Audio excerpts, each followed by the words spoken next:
September 11 முஸ்லிம்களால் செய்யப்பட்டது என்பதற்கு எந்த ஆவண ஆதாரங்களும் இல்லை. வெறும் யூகம் மட்டும்தான். முஸ்லிம்கள் குறிவைக்கப்படுகிறார்கள். அவர்கள் தீவிரவாதிகள் என்று அழைக்கப்படுகிறார்கள். அதற்கு நேரடியாகவோ மறைமுகமாகவோ அரசியல்வாதிகள் தான் காரணம்.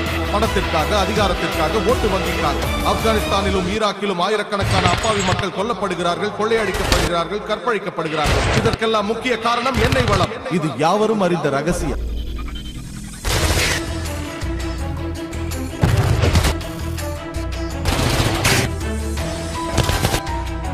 தீவிரவாதம் எந்த ஒரு மதத்தின் தனி உடைமையும் அல்ல.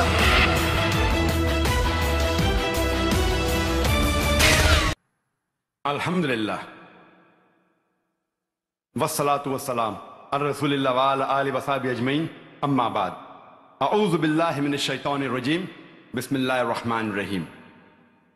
வகுல் ஜால் ஹக் வ ஸாகில் பாத்தில் இன்னல் பாத்தில கான ஸஹூகா ரப்பி ஷ்ரஹ் லி ஸத்ரி வ யஸ்ஸிர் லி அம்ரி வஹலுல் உக்தத மின் லிசானி யஃப்கஹு கௌலி. மதிப்பிற்குரிய ஜஸ்டிஸ் ஹோஸ்பட் சுரேஷ் அவர்களே, பெரியவர்களே, அன்புக்குரிய சகோதர சகோதரிகளே, அனைவரையும் இஸ்லாமிய வாழ்த்துடன் வரவேற்கிறேன். அஸ்ஸலாமு அலைக்கும் வரஹ்மத்துல்லாஹி வ பரகாத்துஹு. சாந்தியும் சமாதானமும் உங்களுக்கு அல்லாஹ் வழங்கட்டும் என்று உங்கள் அனைவரையும் வாழ்த்தி வரவேற்கிறேன். இன்றைய தலைப்பு, அதாவது நான் இப்பொழுது பேசப் போவது இதுதான்: தீவிரவாதம் முஸ்லிம்களின் தனி உடைமையா? முதலில் நாம் புரிந்து கொள்ள வேண்டியது பயங்கரவாதத்தின் பொருள் என்ன. பயங்கரவாதத்தின் பொருளை விளக்குவது மிகவும் கடினமான ஒன்று. அதற்கு பலதரப்பட்ட விளக்கங்கள் இருக்கிறது. அவை ஒன்றுக்கொன்று முரண்பட்டது. அதன் விளக்கம் தெளிவற்றது. அது இடத்துக்கு இடம், நாட்டுக்கு நாடு மாறுபட்டு கொண்டே இருக்கும். வரலாற்று பார்வையிலும் வேறுபடும். தீவிரவாதத்திற்கு விளக்கம் அளிப்பது மிக கடினம். ஆனால் ஆக்ஸ்போர்ட் ஆங்கில அகராதியின்படி தீவிரவாதம் என்பதற்கு பொருள் தன் தேவையை நிறைவேற்ற வன்முறையை கையாள்வது, அரசியலில் தனிப்பட்ட ஆதாயங்களை நிறைவேற்ற வன்முறையை உபயோகிப்பது, அல்லது ஒரு அரசாங்கத்தை நிர்பந்திப்பது. பயங்கரவாதம் என்ற இந்த வார்த்தை முதலில் 1790 பிரெஞ்சு புரட்சியின் பொழுது புனையப்பட்டது. ஆனால் 1790களில் இந்த வார்த்தை ஒரு அறிக்கைக்காக, எட்வின் பர்க் என்ற ஆங்கிலேயரின் அறிக்கைக்காக இந்த வார்த்தையை உபயோகப்படுத்தி ஜேக்கபன் என்ற பிரெஞ்சு ஆட்சி முறையை விளக்கினார். அதன் பிறகு 1793 மற்றும் 94ஆம் ஆண்டு பயங்கரவாத ஆட்சி நடந்ததா? பயங்கரவாதம் ஆட்சி செய்தது மேக்ஸ்மில்லன் ராக்ஸ்பியர். அவர்தான் அப்பொழுது நாட்டை ஆண்டார்.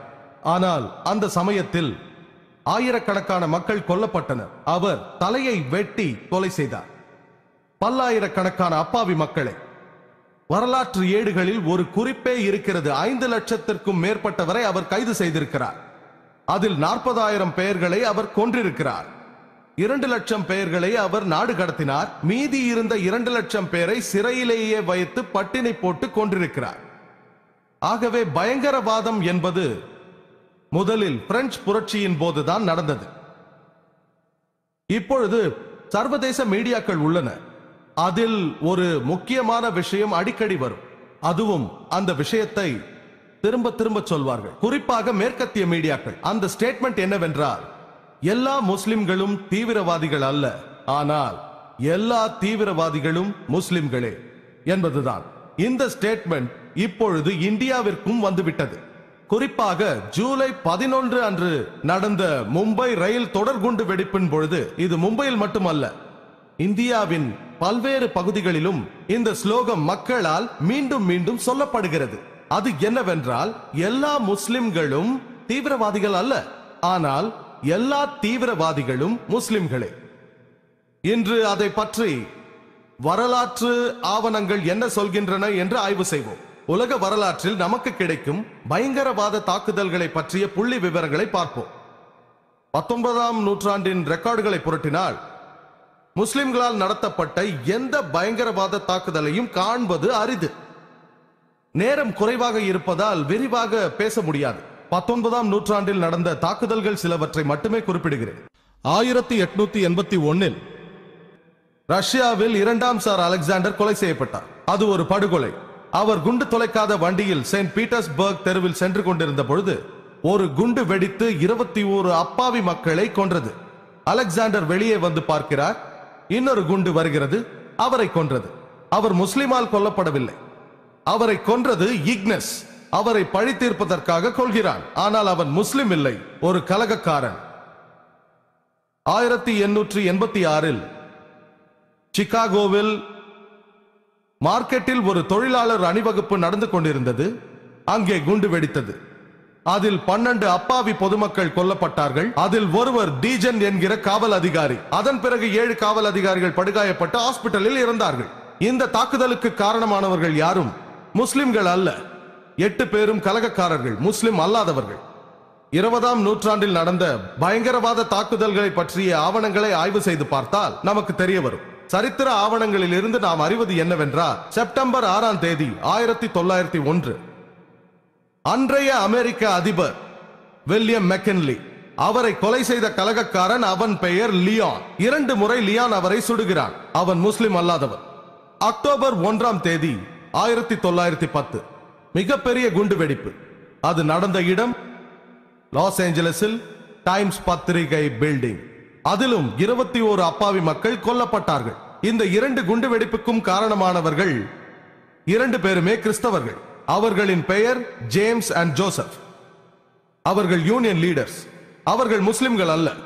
1914ஆம் ஆண்டு ஜூன் 28ஆம் தேதி பிரான்சில் உள்ள சர்வஜோவில் ஆஸ்திரிய நாட்டின் இளவரசரும் அவரது மனைவியும் கொல்லப்படுகிறார்கள். முதல் உலகப் போருக்கு அதுவும் ஒரு காரணம். இந்த கொலைகளை செய்தது யார் என்று நாம் பார்த்தால், அவர்கள் போஸ்னியா நாட்டை சேர்ந்தவர்கள். பெரும்பாலானோர்கள் செர்பியர்கள். அவர்கள் முஸ்லிம்கள் இல்லை. வரலாற்று ஆவணங்களை வைத்து நாம் பார்க்கும் பொழுது ஏப்ரல் 16ஆம் தேதி 1925 மீண்டும் ஒரு குண்டு வெடிப்பு. இது நடந்த இடம் செயின்ட் நெதலியா சர்ச், சோஃபியா, பல்கேரியாவின் தலைநகரம். இதில் 150க்கும் மேற்பட்டோர் கொல்லப்பட்டார்கள். 500க்கும் மேற்பட்டோர் படுகாயமடைந்தார்கள். அந்த பல்கேரியா மண்ணில் நடந்த மிக பெரிய தாக்குதல் அதுதான். அந்த பயங்கரவாதத்தை நிகழ்த்தியது பல்கேரியாவின் கம்யூனிஸ்ட் பார்ட்டி. அவர்கள் முஸ்லிம் இல்லை. வரலாற்று ஆவணங்களில் இருந்து இன்னொரு தாக்குதல். அது 9 அக்டோபர் 1934 யுகோஸ்லாவியாவின் அரசர் 1ஆம் அலெக்சாண்டர் கொலை செய்யப்படுகிறார். அவரை கொன்றது விளாடா ஜார்ஜெவ். அவன் முஸ்லிம் அல்ல. முதலில் அமெரிக்க விமானம் கடத்தப்பட்டது. அதை கடத்தியது முஸ்லிம் அல்ல, முஸ்லிம் அல்லாதவன். அவன் பெயர் ஆர்டிஸ். அவன் கடத்தி சென்ற இடம் கியூபா. அந்த நாட்டில் அதன் பிறகுதான் அவன் அடைக்கலமே தேடினான். வரலாற்றில் நடந்த பயங்கரவாத தாக்குதல்களை பற்றி நாம் பார்த்தோமானால், 1968ஆம் ஆண்டு கோத்தமாலாவின் தூதர் கொலை செய்யப்பட்டது முஸ்லிம் அல்லாதவனால் தான். 1969இல் ஜப்பானிய தூதர் முஸ்லிம் அல்லாதவனால் குத்தப்பட்டார். பிரேசில் நாட்டு தூதுவர் 1969இல் கடத்தப்பட்டார். கடத்தியவர் முஸ்லிம் அல்ல.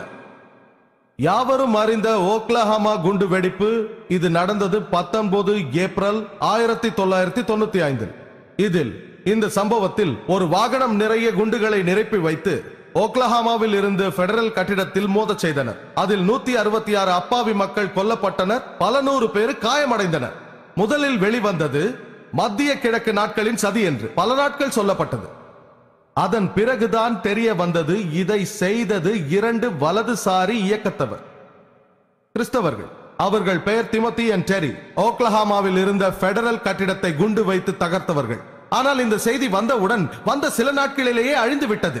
ஆனால் அதற்கு முன்னால் பல நாட்கள் வரை மத்திய கிழக்கு நாடுகள் சதி, மத்திய கிழக்கு நாடுகள் சதி என்றார்கள். 2வது உலக யுத்தத்திற்கு பிறகு 1941 இருந்து 1948 வரை இடைப்பட்ட 8 ஆண்டுகளில் 259 தீவிரவாத தாக்குதல்கள் யூத தீவிரவாதிகளால் நடத்தப்பட்டுள்ளது. இதில் எத்தனையோ அமைப்புகள், இக்னோ, ஸ்டர்ன் கேங், ஹேகனா. பிரபலமான கிங் டேவிட் ஹோட்டலில் நடந்த குண்டு வெடிப்பை பற்றி உங்களுக்கு தெரியும். 22 ஜூலை 1946இல் அது தகர்க்கப்பட்டது. அதை நடத்தியது இக்னோ. அதற்கு தலைமை தாங்கியது மேனிக்கம் பிகின். அதில் 91 அப்பாவி மக்கள் கொல்லப்பட்டார்கள். அதில் 28 பேர் பிரிட்டிஷ், 41 அரேபியர்கள், 17 யூதர்கள், மற்றவர்கள் 5. அந்த யூதர்கள் அரபியர்களைப் போல் உடை அணிந்து முஸ்லிம்களைப் போல் சென்று குண்டு வைத்திருக்கிறார்கள். இதற்கு தலைமை தாங்கியது மானிக்கம் பிகின். ஆனால் அதுதான் பிரிட்டிஷை எதிர்த்து நடந்த மிகப்பெரிய தீவிரவாத தாக்குதல். அதில் 91 பேர் கொல்லப்பட்டார்கள். இது நடந்த சமயம் மானிக்கம் பிகின் ஒரு நம்பர் 1 தீவிரவாதி என்று பிரிட்டிஷ் கவர்மெண்டால் அறிவிக்கப்பட்டார். சில நாள் கழித்து, சில வருடங்கள் கழித்து அவர் இஸ்ரேலின் பிரதம மந்திரியானார். இன்னும் 2 ஆண்டுகள் கழித்து அவருக்கு அமைதிக்காக நோபல் பரிசு வழங்கப்படுகிறது. கொலைகாரனுக்கு நோபல் பரிசா? ஒரு மனிதன் 1000 10,000 மனிதர்களை கொல்கிறான், அதன் பிறகு இஸ்ரேலின் பிரதம மந்திரி ஆகிறான், நோபல் பிரைஸ் பெறுகிறான் அமைதிக்காக. எத்தனையோ அமைப்புகள் போராடுகிறார்கள். ஸ்டன் கேங், இக்னோ, ஹெக்னா எல்லோரும் யூத பயங்கரவாதிகள். அதன் தலைவர்கள் யட்சாக் Rubin, Manickam begin, Ariel Sharon பிற்காலத்தில் பிரதம மந்திரியாகி உயர் பதவிக்கு வந்து இஸ்ரேலில் வசிக்கிறார்கள். அவர்கள் அனைவரும் யூத நாட்டிற்காக போராடியவர்கள். நீங்கள் உலக வரைபடத்தை 1945 முன் பாருங்கள். இஸ்ரேல் என்ற ஒரு நாடே இல்லை, அந்த வரைபடத்திலேயே இல்லை. இந்த யூத இனத்தவர்கள் தீவிரவாதிகள் என்று பிரிட்டிஷாரால் அழைக்கப்பட்டவர்கள். யூத நாட்டிற்காக போராடினார்கள். அதன் பிறகு சக்தியை கொண்டு நாட்டை கைப்பற்றினார்கள், பாலஸ்தீனியர்களை வெளியேற்றினார்கள். இப்பொழுது அதே மக்கள், அதே பாலஸ்தீனியர்கள் தங்களுடைய நாட்டை திரும்ப பெறுவதற்காக போராடுகிறார்கள். அதனால் அவர்கள் தீவிரவாதிகள் என்று இஸ்ரேலால் அழைக்கப்படுகிறார்கள். ஒன்றை கவனியுங்கள், ஹிட்லர் 60 லட்சங்களை கொன்று குவித்தார். அவர் யூதர்களை நாட்டை விட்டு வெளியேற்றினார். அவர்கள் ஏன் பாலஸ்தீனத்திற்கு வருகிறார்கள்? பாலஸ்தீனர்கள் அவர்களை வரவேற்றார்கள். அவர்களுக்கு இடம் வேண்டும் என்றால் திரும்ப செல்ல வேண்டும், ஜெர்மனிக்கோ யூரோப்புக்கோ. பாலஸ்தீனியர்கள் இஸ்ரேலியர்களை தங்கள் சகோதரர்களாக ஏற்றுக்கொள்கிறார்கள். யோசித்து பாருங்கள், ஒரு விருந்தினர் வருகிறார், உங்கள் வீட்டில் சில நாட்கள் தங்குகிறார், பிறகு உங்களை உங்கள் வீட்டை விட்டே வெளியேற்றுகிறார். இது என் வீடு, இது எனக்கு வேண்டும் என்றால் மக்கள் உங்களை தீவிரவாதிகள் என்று கூறுவார்கள். இன்றைய பாலஸ்தீனியர்களின் நிலைமை இதுதான். அவர்கள் தங்கள் நிலத்தை திரும்ப கேட்பதினால் தீவிரவாதி என்று அழைக்கப்படுகிறார்கள். முதல் உலகப் போர் நடந்த பொழுது வெற்றி அடைந்த நாட்டைச் சேர்ந்த மக்கள் பல பேர் இதை நியாயம் என்று சொன்னார்கள். நாம் ஜெர்மனியை பற்றிய வரலாற்று ஆவணங்களை கொண்டு பார்ப்போம். 1968 இருந்து 1992 வரை பார்டர் மேன் ஆஃப் கேங் ஆயிரக்கணக்கான மக்களை கொன்றார்கள். இத்தாலியை எடுத்துக் கொள்ளுங்கள், அதே அறிக்கையின்படி பார்த்தால் ரெட் பிரிகேட்ஸ் பல்லாயிரக்கணக்கான மக்களை கொன்று குவித்திருக்கிறார்கள். அது மட்டுமல்ல, அன்றைய இத்தாலிய பிரதம மந்திரி ஆல்டோ மோரோவை கடத்தி சென்று இருக்கிறார்கள். 55 நாட்கள் கழித்து அவரை கொன்று விட்டார்கள். இதேபோல் மற்றொரு பயங்கரவாத அமைப்பு ஜப்பானிலும் ஒன்று இருக்கிறது, ஜப்பானியர்களின் சிகப்பு படை. புத்த தீவிரவாதம், ஓம் ஷின்ரிக்யோ என்ற புத்த தீவிரவாதம். அவர்கள் பல்லாயிரக்கணக்கான மக்களை கொல்ல முயன்றார்கள் டோக்கியோ சப்வேயில் விஷவாயுவை செலுத்தி. ஆனால் அதிர்ஷ்டவசமாக அதிகமானோர் சாகவில்லை. 12 பேரை மட்டும் அவர்கள் கொன்றார்கள். ஆனால் 5700க்கும் மேற்பட்ட அப்பாவி மக்கள் அந்த விஷவாயுவினால் பாதிக்கப்பட்டார்கள். அவர்கள் புத்தர்கள். யூகேவில் 100 வருடங்களுக்கு மேலாக ஐஆர்ஏ இருக்கிறது, ஐரிஷ் ரிப்பப்ளிகன் ஆர்மி. அவர்கள் யூகேவை எதிர்த்து போராடுகிறார்கள். அவர்கள் கத்தோலிக்கர்கள், ஆனால் அவர்களை கத்தோலிக்க தீவிரவாதி என்று அழைப்பதில்லை, ஐஆர்ஏ என்கிறார்கள். அவர்கள் பல தாக்குதல்களை நடத்தியிருக்கிறார்கள் என்று நமக்கு நன்றாக தெரியும். 1972இல் 3 குண்டுவெடிப்புகள் நடந்தன. முதல் குண்டுவெடிப்பில் 7 பேர், இரண்டாவது குண்டுவெடிப்பில் 11 பேர், மூன்றாவது குண்டுவெடிப்பில் 9 பேர் இறந்தார்கள். 1974இல் கில்ஃபோர்ட் பப் என்ற இடத்தில் 2 குண்டுவெடிப்புகள் நடத்தினார்கள். 5 அப்பாவி மக்கள் இறந்தார்கள், 44 பேர் படுகாயமுற்றார்கள். பர்மிங்ஹாம் பப் குண்டுவெடிப்பில் 21 அப்பாவி மக்கள் கொல்லப்பட்டார்கள், 182 பேர் படுகாயமுற்றார்கள். நேரம் குறைவின் காரணமாக எல்லாவற்றையும் நான் கூறவில்லை, அதில் ஏதோ சிலதை தான் நான் கூறினேன். 1996இல் லண்டனில் நடந்த குண்டுவெடிப்பில் 2 பேர் கொல்லப்பட்டார்கள், 100க்கும் மேற்பட்டோர் படுகாயமுற்றார்கள். 1996இல் மீண்டும் நடந்த ஒரு குண்டுவெடிப்பில் மான்செஸ்டர் ஷாப்பிங் ஏரியாவில் 206 பேர் படுகாயமுற்றார்கள். 1998இல் பான்பிரிட்ஜ் பாம் பிளாஸ்டில் 500 பவுண்ட்ஸ் எடையுள்ள பாம்பை வைத்து காரை வெடிக்க செய்து அதில் 35 அப்பாவி மக்கள் படுகாயமுற்றனர். அதே வருடம் வரலாற்றின்படி பார்த்தால் ஒமாக் குண்டுவெடிப்பில் 500 பவுண்ட் எடை உள்ள குண்டை வைத்து காரை வெடித்து 29 பேர் இறந்தார்கள், 330 பேர் படுகாயமுற்றார்கள். இந்த குறிப்பை தந்தது முஸ்லிம்கள் அல்லாதவர்கள், இதை எழுதியது முஸ்லிம்கள் அல்ல. முஸ்லிம்கள் அல்ல என்ற குறிப்பை நான் பிபிசியில் இருந்து எடுத்தேன். நீங்கள் வேண்டுமானால் இன்டர்நெட்டிற்கு போய் சரி பாருங்கள். எண்ணிக்கை அதிகமாக இருக்கலாம், இல்லை வேறுபடலாம். இப்பொழுது எத்தனை பேர் கொல்லப்பட்டார்கள்? 296, இன்னொரு இடத்தில் 94, இன்னொரு இடத்தில் 93. ஆகவே 290க்கு மேல் என்று நான் சொல்கிறேன். ஆனால் இந்த அறிக்கையில் வந்த எண்கள் சில சமயம் கூடுதலாகவும் இருக்கலாம், குறைவாகவும் இருக்கலாம். ஆனால் கொடுத்தவர்கள் யாரும் முஸ்லிம்கள் அல்ல. 2001 பிபிசியை தகர்த்தவர்கள் ஐயாரே. ஆனால் அந்த மக்களை யாரும் கத்தோலிக்க தீவிரவாதி என்று அழைக்கவில்லை. ஆனால் இன்று யூகே அரசு முஸ்லிம் தீவிரவாதிகளை கண்டு அஞ்சுகிறது. யூகே அரசின் அறிக்கையை வைத்து பார்க்கும் பொழுது எத்தனை முஸ்லிம் தீவிரவாதிகள் குண்டு வெடிப்பை நிகழ்த்தி இருக்கிறார்கள் என்று எனக்கு தெரியவில்லை. 7ஆம் தேதி லண்டனில் நடந்த குண்டு வெடிப்பின் அறிக்கையில் கூட அவர்கள் முஸ்லிம்களாக இருக்கலாம் என்று சந்தேகிக்கத்தான் படுகிறது. ஆனால் உறுதி செய்யவில்லை. 50 பேர் அங்கு கொல்லப்பட்டார்கள், 52 பேர் என்கிறார்கள், 56 என்கிறார்கள். அதனால் தான் 50க்கு மேற்பட்டவர்கள் என்று ஒரு வாதத்திற்காக வைத்துக் கொள்வோம். 2005 ஜூலை 7ஆம் தேதி நடந்த குண்டுவெடிப்பு முஸ்லிம்களால் நடத்தப்பட்டது என்றால் கூட அது ஐயாரே நடத்திய குண்டுவெடிப்புக்கு நிகராகாது. ஐயாரே இதை குண்டுவெடிப்பாகவே கருதவில்லை. அவர்கள் பல்லாயிரக்கணக்கான அப்பாவி மக்களை கொண்டிருக்கிறார்கள். இருப்பினும் யூகே அரசு அதிகமாக பயப்படுகிறது. ஐயாரே 100 வருடங்களுக்கு அதிகமாக இதை செய்து வந்தாலும் ஜார்ஜ் புஷ்ஷின் அறிவுரைப்படி டோனி பிளேயர் 100 வருடங்களாக தீவிரவாத தாக்குதல்களை நடத்தி வரும் ஐயாரையை விட முஸ்லிம் தீவிரவாதிகளை கண்டு பயப்படுகிறார். இப்பொழுது நாம் வரலாற்று ஆவணங்களை வைத்து பார்த்தால் ஸ்பெயின் மற்றும் பிரான்சில் ETA என்ற தீவிரவாத அமைப்பு இருக்கிறது. அவர்கள் 36 தாக்குதல்களை நடத்தி இருக்கிறார்கள். ஆப்பிரிக்காவில் எத்தனையோ தீவிரவாத இயக்கங்கள், எண்ணிக்கையே இல்லை. அதில் ஒன்று குறிப்பிடத்தக்கது. மிக பயங்கரமான தீவிரவாத அமைப்பு. அதன் பெயர் தி லார்ட்ஸ் சால்வேஷன் ஆர்மி. கிறிஸ்தவர்களின் அமைப்பு அது. அவர்கள் தாக்குதலுக்கு குழந்தைகளுக்கு கூட பயிற்சி அளிக்கிறார்கள். ஸ்ரீலங்காவை பாருங்கள். அவர்களின் அமைப்பு LTTE, தமிழ் விடுதலை புலிகள். இந்த உலகத்தில் உள்ள அத்தனை தீவிரவாத அமைப்புகளை விட இவர்கள் கொடூரமானவர்கள், பயங்கரமானவர்கள். அதில் உள்ள மக்கள் தற்கொலை படையில் தேர்ச்சி பெற்றவர்கள். அவர்கள் தங்கள் குழந்தைகளுக்கு கூட அந்த பயிற்சியை கொடுத்து அவர்களை தற்கொலை படையில் ஈடுபட செய்வார்கள். வரலாற்று ஆவணங்களை பார்க்கும் பொழுது பாலஸ்தீனிய தற்கொலை படை, ஈராக் தற்கொலை படையினரை விட LTTE தற்கொலை படையினர் அதி தீவிரவாதிகள். விடுதலை புலிகள் யார்? அவர்கள் இந்துக்கள். இந்தியர்கள் அவர்களை இந்து தீவிரவாதி என்று கூறுவதில்லை, LTTE என்கிறார்கள். இந்தியாவை எடுத்துக்கொண்டால் மிகவும் அதிகமாக எத்தனையோ தாக்குதல்கள் நடந்திருக்கின்றன. அதில் ஈடுபடுபவர்களை காஷ்மீர் தீவிரவாதிகள் என்கிறார்கள். அது சரியா தவறா என்று பிறகு பார்ப்போம்.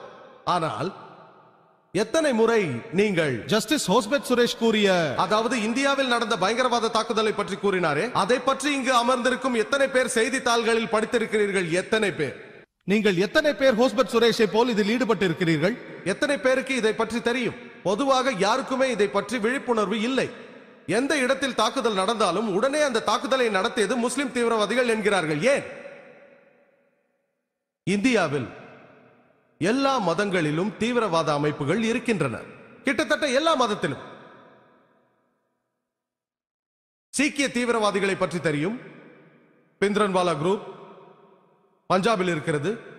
நமக்கு தெரியும். இந்த இந்திய அரசு ஜூன் மாதம் 5ஆம் தேதி 1984 பொற்கோவிலை சுற்றி வளைத்த போது நூற்றுக்கணக்கான மக்கள் கொல்லப்பட்டார்கள். அதற்கு பழிவாங்க ஒரு சில மாதங்களில் அக்டோபர் 31, 1984 அப்போதைய பிரதம மந்திரி இந்திரா காந்தி தனது பாதுகாப்பு படை வீரர்களாலேயே கொல்லப்படுகிறார். அவர்கள் சீக்கியர்கள். நீங்கள் இன்டர்நெட்டில் தெற்காசிய தீவிரவாதிகளை பற்றி பார்க்கலாம். அதை நடத்துபவர் முஸ்லிம் இல்லை, முஸ்லிம் அல்லாதவர். எத்தனையோ தீவிரவாத தாக்குதல்கள் நடந்தாலும் அதில் முஸ்லிம்கள் நடத்திய தீவிரவாத தாக்குதல் மிக குறைவு. ஆனால் அதை மீடியாக்கள் வெளிப்படுத்துவதில்லை. நீங்கள் இந்தியாவின் வடகிழக்கு பகுதிக்கு சென்றால், திரிபுராவுக்கு சென்றால் கிறிஸ்தவ தீவிரவாதிகள் தான் அதிகம். அதில் ஒன்று ATTF, all Tripura tigers force. அடுத்து NLFT, national liberation front of Tripura. அவர்கள் கிறிஸ்தவர்கள். எத்தனையோ இந்துக்களை கொன்றிருக்கிறார்கள். அறிக்கையை வைத்து பார்த்தால் 4 இந்துக்கள் கொல்லப்பட்டார்கள், 8 இந்துக்கள் கொல்லப்பட்டார்கள். அக்டோபர் 2, 2004 44 இந்துக்கள் கொல்லப்பட்டார்கள், அநேகர் படுகாயமுற்றார்கள். இவற்றுக்கெல்லாம் காரணம் கிறிஸ்தவ தீவிரவாதிகள்.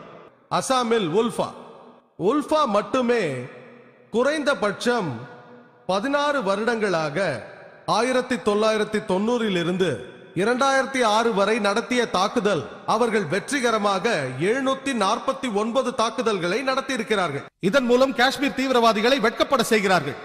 749 வெற்றிகரமான தீவிரவாத தாக்குதல். ஆனால் பத்திரிகைகளில் காஷ்மீர் தாக்குதலை பற்றி மட்டும்தான் செய்தி வருகிறது. பல வருடங்களுக்கு முன்னால் எனக்கும் அழைப்பு வந்தது. இந்தியாவில் இருந்தும் பல இடங்களில் இருந்தும் அழைப்பு வந்தது. காஷ்மீரில் இருந்து எனக்கு பலமுறை அழைப்பு வந்தது. பலமுறை நான் போகலாமா வேண்டாமா என்று யோசித்தேன். முடிவில் செப்டம்பர் 2003 நான் காஷ்மீர் போகலாம் என்று முடிவெடுத்தேன். அவர்கள் என்னை ஸ்ரீநகரில் பேச சொன்னார்கள். அந்த அமைப்பை சேர்ந்தவர்கள் கடந்த 14 வருடங்களில் முதன்முறையாக அரசு இப்பொழுதுதான் பொதுக்கூட்டத்திற்கு அனுமதி அளித்திருக்கிறது என்றார்கள். காஷ்மீரில் உள்ள போலோ மைதானத்தில் நடந்த எனது சொற்பொழிவில் 1,00,000 மக்கள் கலந்து கொண்டார்கள்.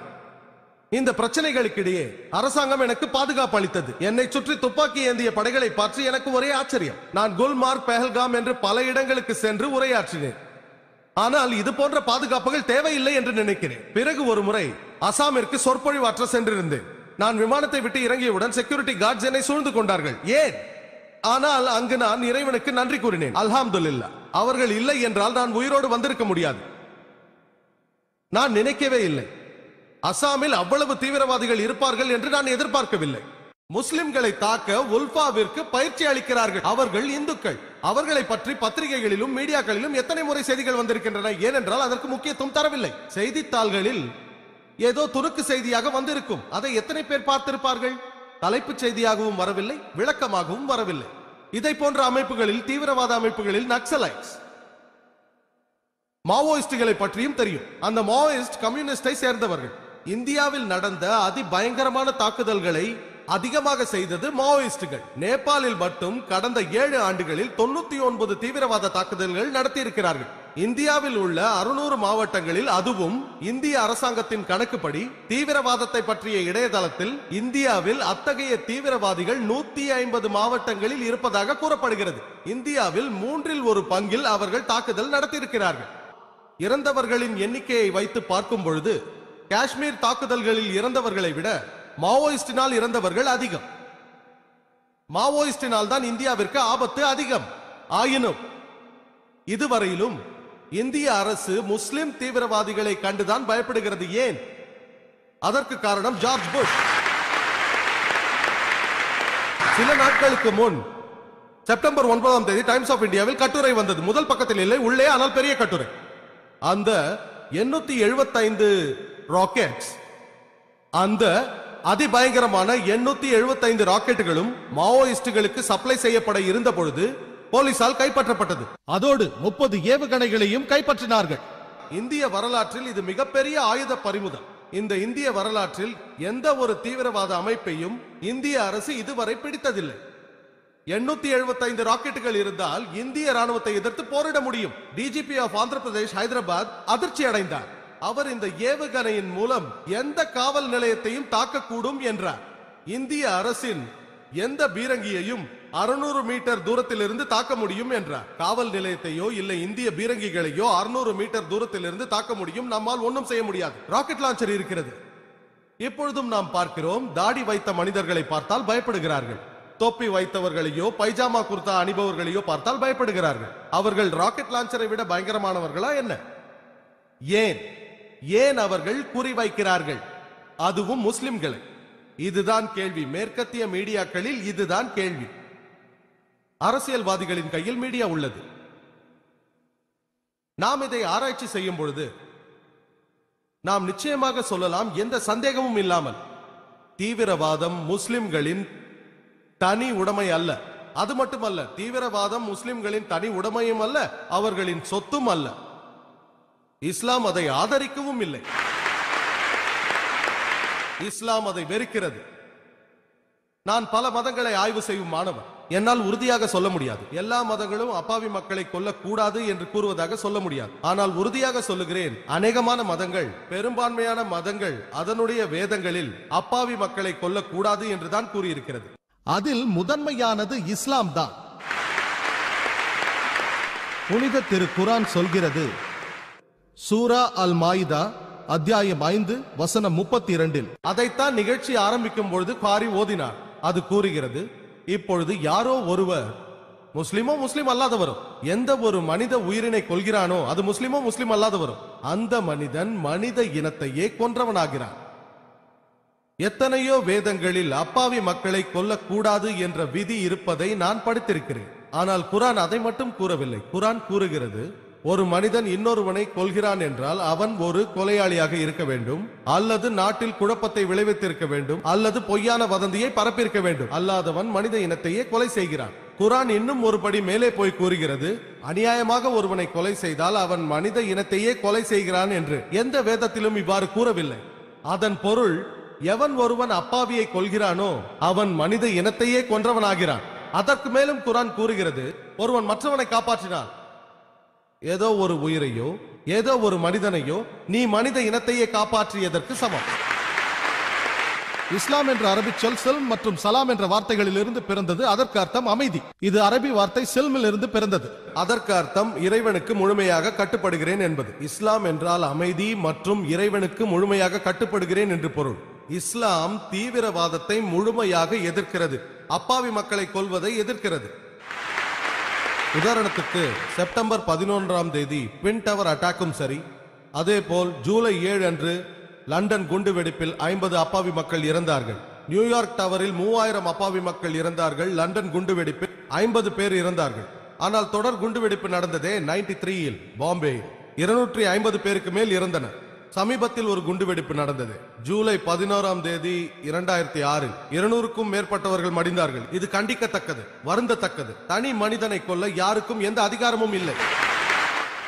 எத்தனையோ முஸ்லிம்கள் அரசிடம் அவர்களை திருப்திப்படுத்துவதற்காக தாக்குதலை கண்டித்துவிட்டு முற்றுப்புள்ளி வைத்து விட்டார்கள். ஆனால் நான் முற்றுப்புள்ளி வைக்க மாட்டேன். நான் தொடர்ந்து கூறி வருகிறேன், ஆப்கானிஸ்தானில் ஆயிரக்கணக்கான ஆப்கானியர்கள் அநியாயமாக கொல்லப்படுவதை நாம் கண்டிக்க வேண்டும். ஆயிரக்கணக்கில் ஈராக்கில் கொல்லப்படுவதையும் கண்டிக்கிறேன். குஜராத்தில் ஆயிரக்கணக்கான அப்பாவி மக்கள், பாலஸ்தீனத்தில் ஆயிரக்கணக்கான அப்பாவி மக்கள், லெபனனில் ஆயிரக்கணக்கான அப்பாவி மக்கள். நான் முற்றுப்புள்ளி வைக்க போவதே இல்லை. யாருக்கு பயப்பட வேண்டும்? இவை எல்லாத்திற்கும் காரணம் தீவிரவாதம். அப்பாவி மக்கள் கொல்லப்படுவது கண்டிக்கப்பட வேண்டியது. அது முஸ்லிம் ஆனாலும் சரி, மற்றவரானாலும் சரி. நம்மிடம் எந்த ஆவணமும் இல்லை. செப்டம்பர் 11ஆம் தேதி அல்லது ஜூலை 7ஆம் தேதி நடந்த தொடர் குண்டு வெடிப்பு, ரயிலில் நடந்த தொடர் குண்டு வெடிப்பு, இதை நிகழ்த்தியது முஸ்லிம் தான் என்பதற்கு எந்த ஆதாரமும் இல்லை. இவை எல்லாமே ஒரு யூகம் தான்.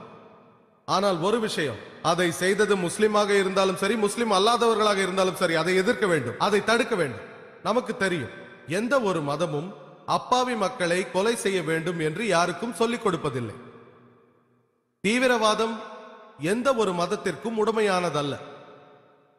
ஆனால் நாம் ஆராயும் போது தீவிரவாதி ஏதாவது ஒரு மதத்தை சார்ந்தவனாக இருப்பதாக கூறப்படுகிறது. நாம் கூர்ந்து பார்த்தோம் என்றால் எல்லா மதத்திலும் இருக்கிறார்கள். கிறிஸ்துவ தீவிரவாதி, கத்தோலிக்க தீவிரவாதி, யூத தீவிரவாதி, இந்து தீவிரவாதி, முஸ்லிம் தீவிரவாதி, புத்த தீவிரவாதி, சீக்கிய தீவிரவாதி. தீவிரவாதிகளுக்கு பலவிதமான நம்பிக்கைகள் இருக்கிறது. ஆனால் எந்த ஒரு மத கோட்பாடும் அப்பாவி மக்களை கொல்வதை அங்கீகரிப்பதில்லை.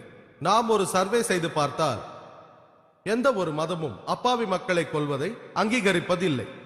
அப்படி ஒரு சர்வே செய்து கண்டுபிடிக்க முயன்றால் அந்த அப்பாவி மக்களை அதிக அளவில் கொன்று குவித்தவர்கள் யார் என்று பார்க்க போனால், நம்பர் 1 தீவிரவாதி என்று அதிக அளவில் அப்பாவி மக்களை கொன்றது யார் என்று பார்த்தால், யார் அவர்?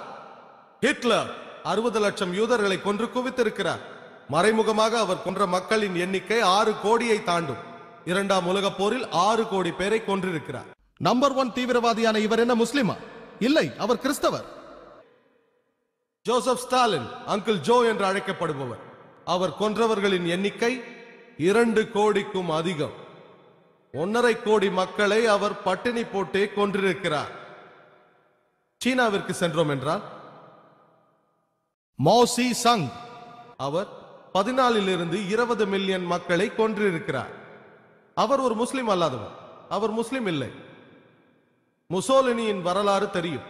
இத்தாலியில் மற்றும் 4 லட்சம் மக்களை அவர் கொன்றிருக்கிறார். அனைவரும் அப்பாவி மக்கள்.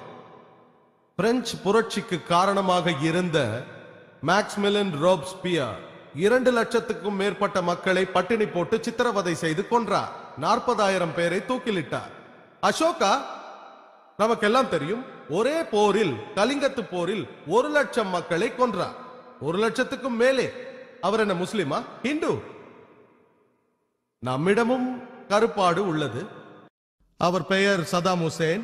ஆயிரக்கணக்கான அப்பாவி மக்களின் மரணத்திற்கு காரணமானவர். ஆனால் அவரை அடக்க ஜார்ஜ் புஷ் எடுத்த நடவடிக்கையால் ஈராக்கில் மட்டும் 5 லட்சத்திற்கும் அதிகமான குழந்தைகள் இறந்தார்கள். 5 லட்சம் ஒரே நேரத்தில். இந்த நடவடிக்கைக்கு காரணம் யுஎஸ்ஏவும் ஐநாவும். இதனால் 5 லட்சம் குழந்தைகள் இறந்தார்கள்.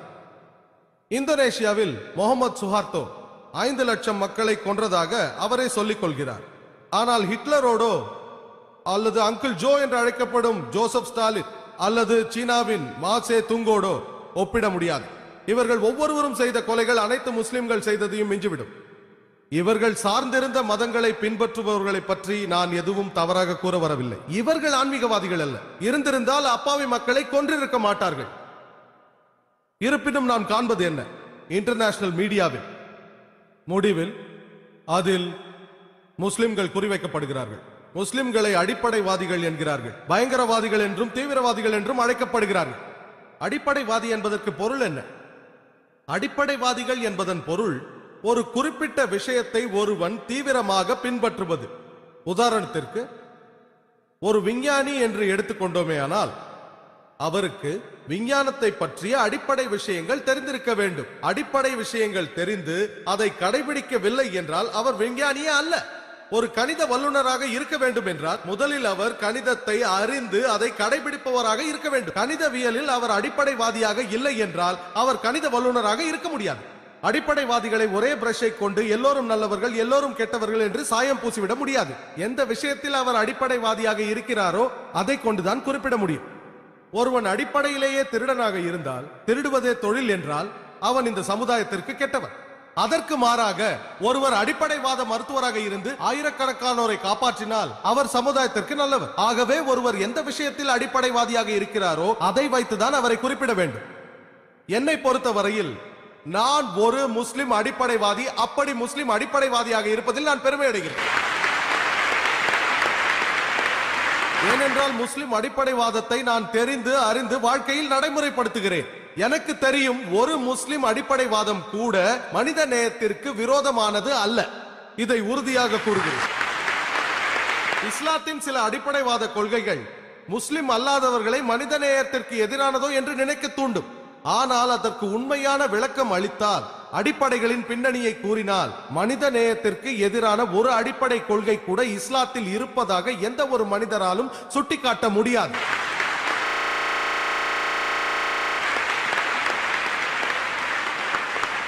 அடிப்படைவாதம் என்ற வார்த்தையை பற்றி வெப்ஸ்டர் டிக்ஷனரியில் சொல்லியிருப்பது என்னவென்றால், முதலில் எப்பொழுது கூறப்பட்டது? அமெரிக்காவில் 20ஆம் நூற்றாண்டில் வாழ்ந்த கிறிஸ்தவ மத கோட்பாடுகளை எதிர்த்த மக்கள் கூட்டத்தை விமர்சிக்க கூறப்பட்டது. அவர்கள் புராட்டஸ்டன்ட் கிறிஸ்தவர்கள்.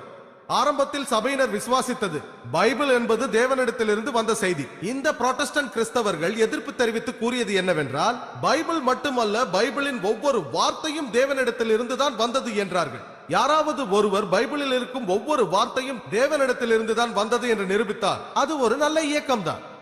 இன்னொரு புறம் பார்த்தோமேயானால், யாராவது ஒருவர் பைபிளில் இருக்கும் ஒவ்வொரு வார்த்தையும் தேவனிடத்திலிருந்து வரவில்லை என்று நிரூபித்தால் அது ஒரு நல்ல இயக்கம் அல்ல.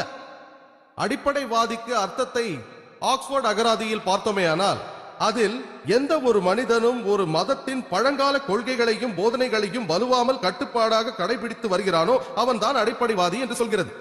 புதிதாக வெளியிடப்பட்ட அகராதியில் பார்த்தோமேயானால் அதில் சில மாறுதல்கள்.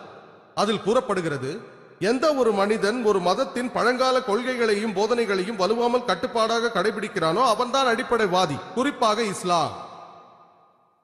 குறிப்பாக இஸ்லாம் என்ற வார்த்தை புது அகராதியில் சேர்க்கப்பட்டுள்ளது. முஸ்லிம் என்ற வார்த்தையை நீங்கள் கேட்டவுடனே அவன் ஒரு அடிப்படைவாதி, அவன் ஒரு தீவிரவாதி, பயங்கரவாதி என்று நீங்கள் நினைத்து விடுகிறீர்கள். ஆகவே பல முஸ்லிம்கள் தங்களை காத்துக்கொள்ள நான் அடிப்படைவாதி அல்ல, தீவிரவாதி அல்ல என்கிறார்கள். நான் சொல்கிறேன், நான் ஒரு தீவிரவாதி. தீவிரமாக நீதியை கடைபிடிப்பவன், நேர்மையை கடைபிடிப்பவன், தீவிரமாக அன்பு செலுத்துபவன், அமைதியாக இருப்பவன்.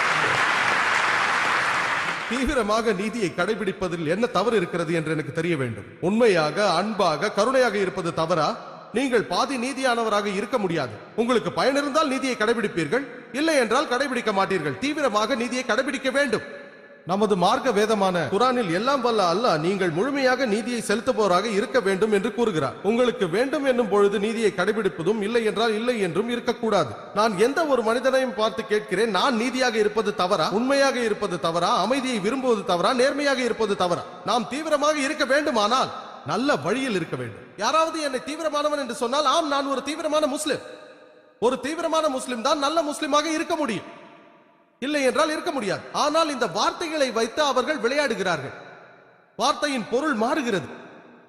நாம் அவர்களுக்கு எதிராக பொருளை திருப்பி விட வேண்டும். நம்மால் குரானின் ஒரு பகுதியை மட்டும் கடைபிடிக்க முடியாது, முழுமையாக கடைபிடிக்க வேண்டும். சூரா அல் பக்ரா அத்தியாயம் 2 வசனம் 208 அல்லாஹ் சொல்கிறான், இஸ்லாத்தில் நீங்கள் முழுமையாக நுழைந்து விடுங்கள். இன்று முஸ்லிம்கள் பயங்கரவாதி என்று அழைக்கப்படுகிறார்கள். பயங்கரவாதி என்பதற்கு பொருள் என்ன? பயங்கரவாதத்தை நிகழ்த்துபவன். உதாரணத்திற்கு, ஒரு குற்றவாளி காவல் அதிகாரியை பார்த்தால் பயப்படுகிறார். அந்த குற்றவாளியை பொறுத்தவரை காவல் அதிகாரி தான் பயங்கரவாதி. இந்த அடிப்படை பின்னணியில் என்ன சொல்லுகிறேன் என்றால், ஒவ்வொரு முஸ்லிமும் பயங்கரவாதியாக இருக்க வேண்டும். ஒரு குற்றவாளி முஸ்லிமை பார்த்தால் பயப்பட வேண்டும். கற்பழிப்பவர்கள் முஸ்லிம்களை பார்த்தால் பயப்பட வேண்டும். திருடுபவர்கள் முஸ்லிமை பார்த்தால் பயப்பட வேண்டும். எந்த ஒரு சமூக விரோதியாக இருந்தாலும் முஸ்லிமை பார்த்தால் பயப்பட வேண்டும். அதுதான் குரானில் சூரா அல் அன்ஃபால் அத்தியாயம் 8 வசனம் 60 சொல்லியிருக்கிறது. ஒரு சமூக விரோதியின் மனதில் அச்சத்தை ஏற்படுத்துங்கள் என்று சொல்லியிருக்கிறது. அப்பாவிகள் உயிரை எடுப்பவர்களின் மனதிலும் மனித நேயத்தின் விரோதிகளின் மனதிலும் அச்சத்தை ஏற்படுத்துங்கள் என்று குரான் சொல்லுகிறது. எனக்கு தெரியும், சாதாரணமாக ஒரு பயங்கரவாதியின் பொருள் அப்பாவி மக்களை பயமுறுத்துபவன் தான். இந்த அடிப்படையில் எந்த முஸ்லிமும் அப்பாவி மக்களை பயமுறுத்தவே கூடாது. அது இஸ்லாமில் தடுக்கப்படுகிறது. நமக்கு தெரியும், பல நேரங்களில் 2 பெயர் கொண்டு வழங்குவார்கள். ஒரே மனிதனுக்கு ஒரே செயலுக்காக வழங்குவது உண்டு. 60 ஆண்டுகளுக்கு முன்னால் பாரதத்தை ஆங்கிலேயர்கள் ஆண்டு வந்த பொழுது பல இந்தியர்கள் நமது நாட்டின் சுதந்திரத்துக்காக போராடினார்கள். இப்படி பாடுபட்ட இந்தியர்களை பிரிட்டிஷ் அரசாங்கம் பயங்கரவாதிகள் என்று அப்பொழுது அழைத்தார்கள். இந்தியர்களான நாம் அவர்களை சுதந்திர போராட்ட வீரர்கள், தேசபக்தர்கள் என்று அழைக்கிறோம். பார்த்தீர்களா? செயல் 1, பெயர்கள் 2. நாம் பிரிட்டிஷ் அரசாங்கத்தின் கருத்தை ஒப்புக்கொண்டோமே ஆனால், அவர்களுக்கு இந்தியர்களை ஆள உரிமை இருந்தது என்றால் இவர்களை நாம் தீவிரவாதிகள் என்றுதான் அழைக்க வேண்டும். ஆனால் நாம் இந்தியர்களின் கருத்தை ஒப்புக்கொண்டோமே ஆனால், ஆங்கிலேயர்கள் இங்கு வியாபாரம் செய்யதான் வந்தார்கள், அவர்களுக்கு நம்மை ஆள உரிமை இல்லை என்றால் இவர்களை நாம் தேச பக்தர்கள் என்றுதான் அழைக்க வேண்டும். இதே ஆங்கிலேயர்கள் பகத்சிங்கையும் சந்திரசேகர் ஆசாதையும் சுபாஷ் சந்திர போஸையும் பயங்கரவாதி என்றார்கள். நாம் ஒப்புக்கொள்வோமா? இல்லவே இல்லை. ஆங்கிலேயர்கள் சொல்வதற்காக, அமெரிக்கர்கள் சொல்வதற்காக நாம் ஒப்புக்கொள்வோமா? தேவையில்லை. நாம் நீதிக்காக போராட வேண்டும். அவர்கள் சுதந்திர போராட்ட வீரர்கள். அதனால் நாம் எந்த ஒரு மனிதனுக்கும் பெயரிடுவதற்கு முன்னால் அவன் எதற்காக போராடுகிறான் என்று நாம் கண்டுபிடிக்க வேண்டும். உலக வரலாற்றில் இது போன்ற பல உதாரணங்கள் உள்ளன. நேரம் இல்லாத காரணத்தால் அமெரிக்க புரட்சியை பற்றி நான் ஒரே ஒரு உதாரணத்தை எடுத்துச் சொல்கிறேன். இந்த சம்பவம் 19வது நூற்றாண்டில் நடந்தது. நமக்கு தெரியும், 1875 அமெரிக்க புரட்சியின் பொழுது பல அமெரிக்கர்கள் சுதந்திரத்திற்காக போராடினார்கள். அங்கு ஆங்கிலேயர்கள் ஆண்டு கொண்டிருந்தார்கள். சுதந்திரத்திற்காக போராடிய இவர்களை ஆங்கிலேயர்கள் பயங்கரவாதிகள் என்று அழைத்தார்கள். பயங்கரவாதிகளில் முதல் இடத்தில் பெஞ்சமின் பிராங்க்லினும் ஜார்ஜ் வாஷிங்டனும் இருந்தார்கள். நமக்கு தெரியும், இவர்களை பிரிட்டிஷ் அரசாங்கம் பயங்கரவாதிகள் என்று அழைத்தது. ஜார்ஜ் வாஷிங்டன் தீவிரவாதி நம்பர் 1 இருந்தார். அதன் பிறகு அவர் அமெரிக்க ஜனாதிபதியாக பொறுப்பேற்றார். முதலாவது பயங்கரவாதியாக இருந்த அவர் அமெரிக்காவின் ஜனாதிபதியாக பொறுப்பேற்கிறார். அவர்தான் ஜார்ஜ் புஷ் உள்பட பல ஜனாதிபதிகளுக்கு முன்னோடியாக விளங்கினார். யோசித்து பாருங்கள், ஆங்கிலேயர்கள் பயங்கரவாதி என்று அழைத்த அவர் இன்று கூட்டணியாக, நண்பர்களாக இருக்கிறார்கள். நேரத்திற்கு ஏற்றார் போல் எல்லாமே மாறுகிறது. வரலாற்று பின்னணிக்கு ஏற்றார் போல், இடத்திற்கு ஏற்றார் போல். நாம் சுருக்கமாக சொல்ல வேண்டும் என்றால், அரசியல் அதிகாரம் படைத்தவர்கள் வைக்கும் பெயர் நிரந்தரமாகி விடுகிறது. அதாவது அரசியல் அதிகாரம் படைத்தவர்கள், இன்று அமெரிக்கர்கள் அதிகாரம் படைத்தவர்களாம். மீடியா அவர்கள் கையில் உள்ளது. யாரை அவர்கள் பயங்கரவாதி என்று அழைத்தாலும் நிரந்தரமாகி விடுகிறது. இதுதான் உண்மை. நான் டிசம்பர் 2001 ஆஸ்திரேலியாவுக்கு சென்றிருந்தேன். செப்டம்பர் 11 கழிந்து 2 மாதங்கள் ஆகியிருக்கும். என்னுடைய முதல் சொற்பொழிவு பெர்த் மாநிலத்தில் இஸ்லாமின் பார்வையில் ஜிஹாதும் தீவிரவாதமும் என்பதுதான் தலைப்பு. அந்த நிகழ்ச்சி முடிந்தவுடன் முதல் கேள்வி கேட்டது யார் தெரியுமா? அந்நகரின் அமெரிக்க தூதரக அதிகாரி. அவர் கேட்ட முதல் கேள்வி, டாக்டர் நாயக், நீங்கள் ஒசாமா பின் லாடனை தீவிரவாதி என்று கருதுகிறீர்களா? அதற்கு நான் பதில் அளித்தேன், ஒசாமா பின் லாடனை பொறுத்தவரையில் எனக்கு தெரியாது. நான் அவரை சந்தித்ததில்லை, அவரை விசாரித்ததில்லை. அவர் என் நண்பனும் இல்லை, பகைவனும் இல்லை. CNN-ம் BBC-யும் கொடுத்த செய்தி தொகுப்பை வைத்து என்னால் பதில் சொல்ல முடியாது என்று பதிலளித்தேன்.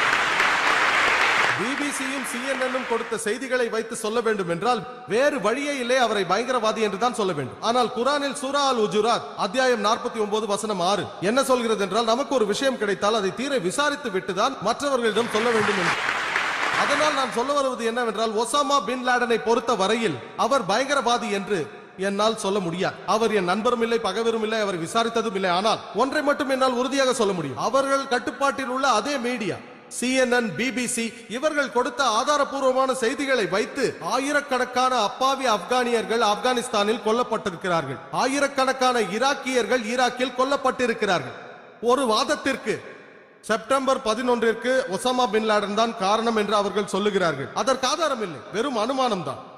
ஆப்கான் அரசு அதற்கான ஆதாரங்களை கேட்ட பொழுது ஜார்ஜ் புஷ் அதை டோனி பிளேரிடம் கொடுக்கிறார், அவர் முஷாரஃபிடம் கொடுக்கிறார். சாதாரணமாக ஒரு வாதத்திற்காக ஒப்புக்கொண்டமையானால் ஒசாமா பின் லாடன் தான் செய்தார், ஒரு வாதத்திற்காக. ஆனால் அதற்காக ஆயிரக்கணக்கானரை கொல்வது நியாயமா? சாதாரணமாக சர்வதேச நாடுகளில் சட்டம் ஒன்று இருக்கிறது. அந்த முறையில் உங்கள் நாட்டில் ஒருவன் குற்றவாளியாக இருந்து அவன் இன்னொரு நாட்டிற்கு சென்றால் அவனை சட்டப்படி கொண்டு வர முடியும். உதாரணத்திற்கு இந்தியாவுக்கும் யூகேவிற்கும் குற்றவாளிகளை மாற்றிக்கொள்ளும் வழிமுறை இருக்கிறது. சில ஆண்டுகளுக்கு முன்னால் நதீம் என்னும் இசை இயக்குனர் இந்திய அரசால் கொலை குற்றவாளி என்று கருதப்பட்டவர் இங்கிலாந்தில் போய் அங்கு வாழ்ந்து வருகிறார். இந்தியா அவரை இங்கிலாந்தில் இருந்து இந்த நாட்டிற்கு சட்டப்படி கொண்டு வர முனைந்த போது இங்கிலாந்து அவர் குற்றவாளி என்று சாட்சி கேட்டது. இந்தியாவிலிருந்து நிறைய பேர் அங்கு சென்றார்கள், நம் காவல்துறையினரும் சென்றார்கள். ஆனால் நிரூபிக்க முடியவில்லை. நதீமின் வக்கீல் ஃபீஸையும் இந்திய அரசே செலுத்த வேண்டியிருந்தது. போபால் விஷவாயு பிரச்சனையில் நம் எல்லோருக்கும் தெரியும், ஆயிரக்கணக்கான அப்பாவி இந்தியர்கள் மரணம் அடைந்தார்கள். யூனியன் கார்பைடு என்ற கம்பெனியின் தலைவர் அமெரிக்காவிற்கு ஓடி போய் உட்கார்ந்து கொள்கிறார். இந்திய அரசு அமெரிக்காவை தாக்கி அவரை திரும்ப பெற வேண்டியதுதானே? அப்படி செய்வது சரியா? ஏன் செய்யவில்லை? நிரூபிக்கப்பட்டு விட்டது. யூனியன் கார்பைடு, ஆயிரக்கணக்கான அப்பாவி மக்கள் கொல்லப்பட்டார்கள், காயமடைந்தார்கள், ஊனமுற்றார்கள், வாழ்க்கையை இழந்தார்கள், குடும்பங்கள் அழிந்தன.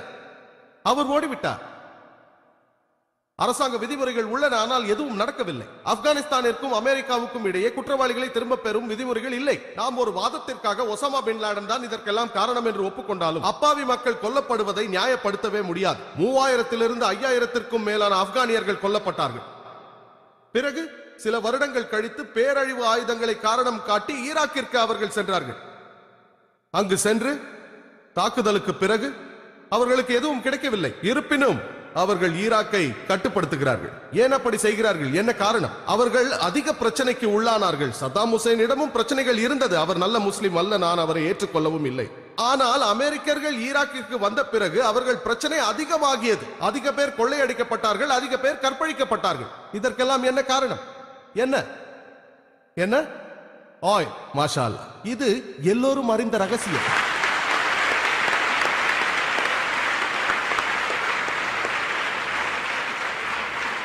ஆகவே அந்த அமெரிக்க தூதரக அதிகாரிக்கு நான் சொன்னேன், என்னை பொறுத்தவரை உலகத்தின் நம்பர் 1 பயங்கரவாதி ஜார்ஜ் புஷ் தான் என்று. நான் அதிகம் பேசக்கூடிய வாய்ப்பை பெற்றவன். செப்டம்பர் 11 தாக்குதல் நடந்த பின் சில மாதங்கள் கழித்து ஆஸ்திரேலியாவுக்கு போனேன். அன்று செய்தித்தாள்களில் தலைப்பு செய்தியாக 2001 டிசம்பரில் வந்தது என்னவென்றால், டாக்டர் ஜாகிர் நாயக் தன்னைத்தானே அடிப்படைவாதி என்றும் ஜார்ஜ் புஷை நம்பர் 1 தீவிரவாதி என்றும் அழைக்கிறார் என்று வந்தது.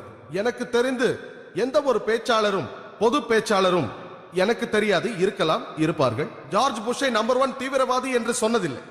ஆனால் இன்று பொதுவான விஷயமாகிவிட்டது. என்னால் 100 பிரபலமானவர்களை எடுத்து காட்ட முடியும். நமக்கு தெரியும், நமது மதிப்பிற்குரிய நீதிபதி ஹோஸ்பெட், அவரும் அப்படித்தான் கருதுகிறார். சரியாகத்தான் இருக்கும், அவர் நேர்மையான நீதிபதி, நானும் ஒப்புக்கொள்கிறேன். அவர் முதல் முறையாக எப்பொழுது கூறினார் என்று தெரியவில்லை, நான் போட்டி போட விரும்பவில்லை. அவர் என்னை விட மூத்தவர், அவர் முதல் முறை எப்பொழுது கூறினார் என்று தெரியவில்லை. ஆனால் ஆவணங்களை பார்க்கும் பொழுது நமக்கு தெரிய வருகிறது, வெனிசுவேலாவின் அதிபர் ஹாகோ சாவேஸ் ஜார்ஜ் புஷ் தான் உலகத்தின் நம்பர் 1 பயங்கரவாதி என்று சொல்கிறார். பொலிவியா நாட்டின் ஜனாதிபதியான ஈவோ மோரல்ஸ், அவரும் ஜார்ஜ் புஷை பயங்கரவாதி என்று அழைக்கிறார். அமெரிக்காவின் புகழ்மிக்க பாடகரும் சமூக சேவகருமான ஹாரி பெல்ஃபாண்ட், அவரும் ஜார்ஜ் புஷை மிகப்பெரிய பயங்கரவாதி என்று அழைக்கிறார். இங்கிலாந்தை சேர்ந்த ஒரு எம்பி, இங்கிலாந்தில் ஜார்ஜ் கேலவே என்ற ஒரு எம்பி, அவரும் ஜார்ஜ் புஷை மிகப்பெரிய பயங்கரவாதி என்று அழைக்கிறார். மேலும் அவர் கூறினார், இங்கிலாந்தில் பாம் வைத்து தகர்த்தவர்களை விட அதிகமாக புஷ்ஷின் கைகளிலும் டோனி பிளேரின் கைகளிலும் ரத்தக்கரை படிந்திருக்கிறது என்றார். அவரை கேள்வி கேட்ட போது அவர் சொன்னார், நியாயமான விஷயம்தான். ஜார்ஜ் கேலவே யூகேவில் ஒரு எம்பி, அவர் சொல்கிறார், யாராவது ஒரு தற்கொலை படையை சேர்ந்தவர் டோனி பிளேரை தாக்கி அவரை கொன்றாரே ஆனால் வேறு யாருக்கும் பாதிப்பு ஏற்படாத வகையில் இதை செய்தால் அவருடைய செயல் நியாயம்தான் என்றார். யார் சொன்னார்? ஜார்ஜ் கேலவே.